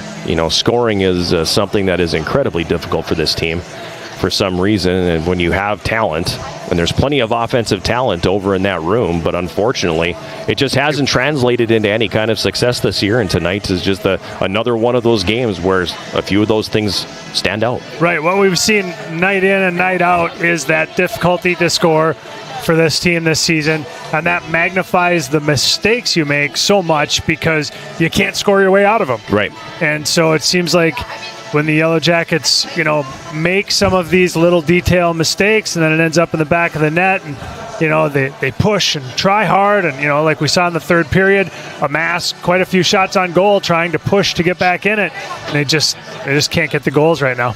Yeah, and it was you talk about the mistakes, and I'm thinking of the second goal, because I think the second goal really took the life out of everything. It was like, okay, we're not winning this. Right. Because it was the mistake of getting the puck up ice, your D want to change. Yeah. You get it to the top of the circle and you turn it over. Yeah. You have to have the awareness there of my guys behind me are leaving. Right. I got to get this thing deep. If I'm not going to take the shot, I got to get it deep. I can't try to make a pretty pass over and put a guy in a position where he's got to contort his body to try to catch it this way, only for it to turn and come back the other direction. In this situation, we just absolutely cannot have a turnover between the tops of the circles and the blue line. Right. I'm reminded of the Scotty Bowman line. There's I don't remember it exactly, but there's 5 things that can happen on a drop pass inside the blue line, and none of them are good. And those kind of mistakes. That is one thing that was a theme for me this weekend, was just too many turnovers just inside the blue line, feeding the rush for Stout the other way. There was too much of that. Yeah, and it's a mental thing, like you said. You got to understand, this puck's either got to get in deep or I got to get it on goal. Yeah, and it was I go back to the line that Coach McKenna used in the pregame. Teams aren't giving us the goals that we are giving them. Right. And not saying that they didn't earn their goals today, but we don't score goals too often off of face-offs. We gave up a face-off goal here tonight. Yep. There was the turnover that ended up coming back in. We don't have those going back the other way for us very often. Yeah. There was a big turnover on the third goal there. We don't have that happening for us very often. When teams throw the puck into the slot against us, we don't necessarily pick that thing off and put it in the back of the net. Right. And unfortunately, that's kind of what we saw here in this one tonight. I think we would if the net was empty. If the net were empty, maybe. That would definitely help. But the assistant coach, Brian Meisner, kind enough to come up and join us. And, we were debating whether to just tell you to stay down there, because what do you say? Yeah. What is there to say right now? I want to say that was a gutsy effort. Mm-hmm. The guys showed a lot of pride. I think I'm really proud of them. It was a good third period. Yeah. I thought we played better than last night. It just we did everything but score. Yeah. And for those seniors, it could be the last time we're on this ice. So I just want to tip my hat to all those guys, because I think they've given everything they have to this program, and they've left this program better than when they came. So that's what I want to say. Yeah. Yeah. It's interesting. Offense can be a finicky thing. Yeah. And we see, it's just sometimes there are teams that don't have talent. And so you're not surprised when they don't score. Yeah. But this is a team that has talent.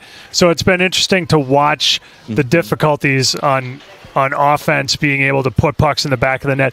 And you don't want to make excuses, but I'm sure injuries have played a factor in there too. Is just some of those guys have been playing through stuff all year, I imagine. 100%. But like you said, we don't make excuses. And, we were down to 4D at the end. So it's tough. But again, man, we don't know why we're not getting that luck. Maybe we haven't worked hard enough for it. I don't know. Maybe we have worked hard. It's just not going to go our way. So what can you do? You just got to keep your head up and keep doing what we did tonight. That's got to carry over. And I think that's, talking to Rich about this, one of our inconsistencies is our inconsistency, right? So we've played like this.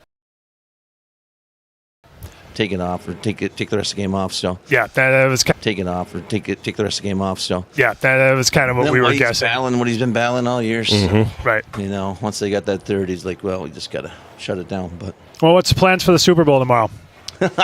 I can't watch. You know, I'm a Vikings fan. Yeah. I can't watch Sam Darnold. So you're never going to watch the Super Bowl again, is what you're Sam saying. Darnold go win a Super Bowl. Wouldn't that just be like the most Vikings of possible, though? You know, yeah, like I know he's going to do it. I'm already put your money down. Right on. Yeah. Yeah. It seems like the most predictable the Vikings fans ever, right? Oh, yeah. It's just automatic. Just to pour the entire thing of salt inside the wound on that one. Right. It's kind of like tonight's game. Well, thank you for doing this all season long. Yeah, we really appreciate it, Mouse. the insights you bring to the broadcast are great. Yeah. And, you know, it's obviously always easy when things are going great. Yeah. But we appreciate you always answering the call no matter what. No problem. It's great to see you, Jason. Thank you for all you guys do. Thanks, Mouse. Yeah, thanks. Appreciate it. Yellow Jackets, and one question for you. Oh. What play would you run if you were if you had to coach the Super Bowl? Oh. I would run the posting out. Posting out. I like it. Good question. So he's putting it in the air. He's putting it in the air. He's not going to run it. Or Justin Jefferson. Yeah. Thanks a lot, Brian Meisner, Yellow Jacket assistant coach. Let's jump into the summary real quick here. No reason to take any breaks or anything. Let's just wrap it up and get out of here. Stout scores the eventual game-winning goal at 11:05 of the first period. Face-off play, like you mentioned, Evan Vandenheuvel with the redirection. Yeah, good face-off win for Stout. A little bit of a scramble, and as we talked about on this one, there was just a moment that was it Dusty Bergstrom or was it Matt Danziger? They were Bergstrom. like Bergstrom was really close to the player, but wasn't able to take his stick away in time, and just a really nice play to be able to score a goal there. And for him, it was his first goal of the season, so that had to feel great, I'm sure. Yeah, first goal for him. He deflected it up over the shoulder of Jack Bostert. That made it 1-0. 1-0 after one. Shots favoring Stout 11-9. Second period. Better second period than we're accustomed to seeing out of a Yellow Jacket team, and they had a couple of opportunities in that period. Best one was Rupe hitting the crossbar. Right. You know, how does the game change there if all of a sudden, you know, it's a 1-1 game at that juncture? Huge swing. Because as you mentioned also, after the next goal that you're going to talk about, you could really see the wind come out of the sails, because as much as you want to believe that it's never over and we're always going to be able to come back, I mean, there's no way this team can sit there and feel like, oh, it's no problem, we're going to score 4 more in this game. There's no way they can feel that way right now. No, and so, yeah, Rupe scores that instead of hitting the pipe, and it's a 1-1 game. There's belief in the building. There's belief on the bench. Unfortunately, hits the pipe, and then not only do you hit the pipe, you don't score, and then the puck's going the other way shortly, not directly off that play, but shortly thereafter. No, you feel like that probably supercharges the building because of the kind of shot it was. He picked top glove. Yep. You know, it's going to supercharge things a little bit. Now, who knows? Stout could come right back down and score. Right. I mean, we've seen that this year too. But it had that feeling of if he scores there and it's 1-1, it probably goes to the locker room 1-1. Right. And, you know, the way they played the third period, who knows? Who knows at that point? But instead, it doesn't go in because it's hockey. And a few minutes after that, chance to get the puck deep. Yep. You don't. It turns over at the tops of the circles and starts coming back the other way.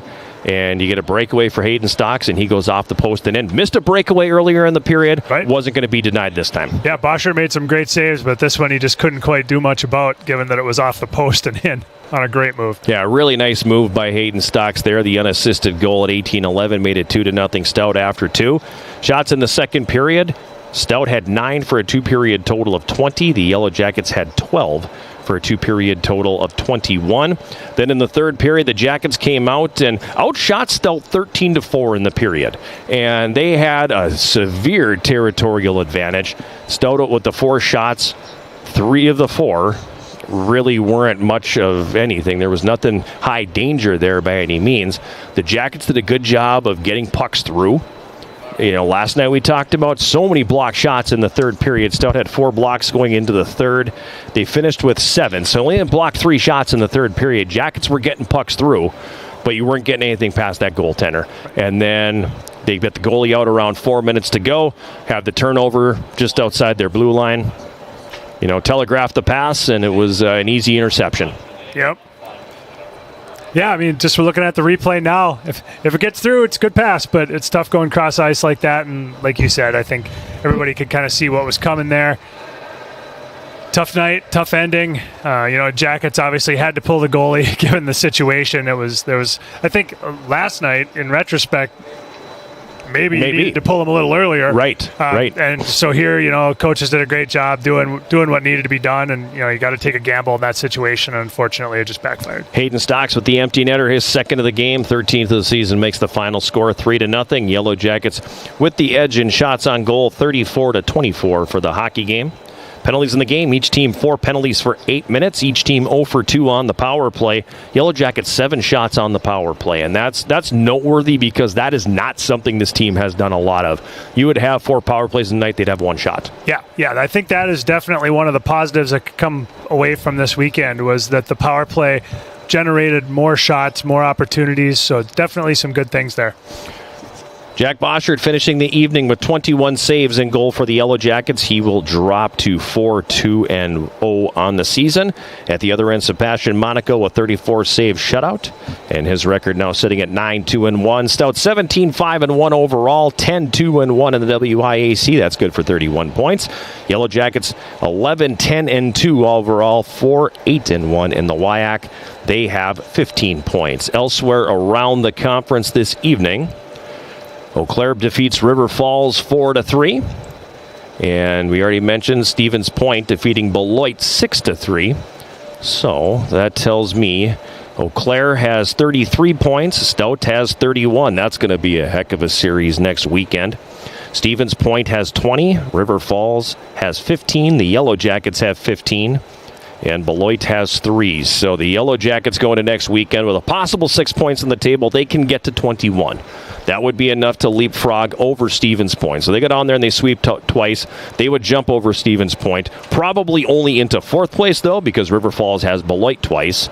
And that could be setting up for 6 points, as it has been for just about everybody so far. But Beloit's one win in conference play against River Falls. So you never know. You have no idea what happens, but when I look at it this way right now, I'm looking at the Yellow Jackets as a number 5 team. They're going to be on the road throughout. Yeah, that seems to be the way it's shaping up, barring some major surprise. And I guess, they know they've got their work cut out for them. Absolutely. But they know what they need to do.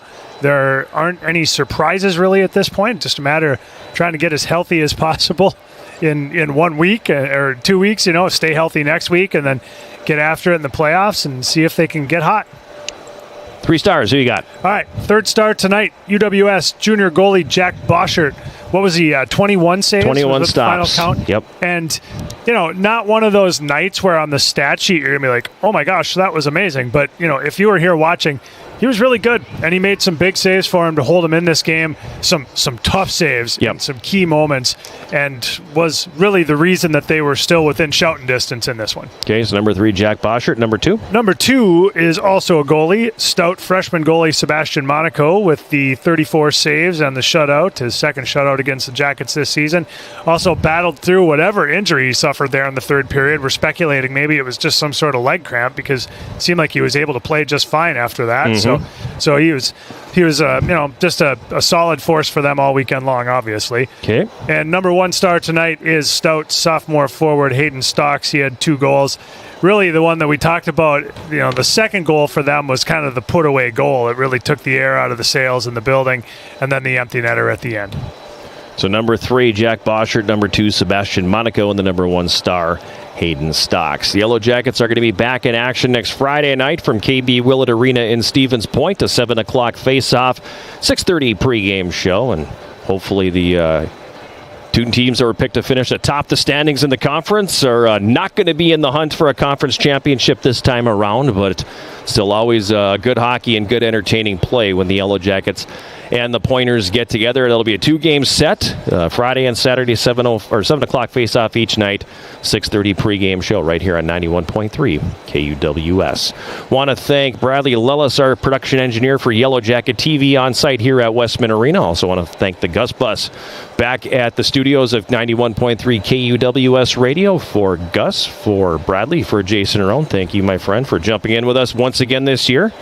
Who knows? Maybe he'll make a trip on a playoff game. Who knows? It's possible. It's possible. Now that you're, let's not say any goodbyes yet. You're a well-traveled WIAC veteran now, so making the rounds. I have not been to River Falls yet, so that could quite be, possibly that's a good spot to go to. So for Jason as well, I am John Garver. Final score here again tonight: UW-Stout wins it by a final of 3-0. Thank you very much for making us a part of your Saturday, and hopefully we have you on the air with us next Friday when the Yellow Jackets take on the Pointers. Until then, good night from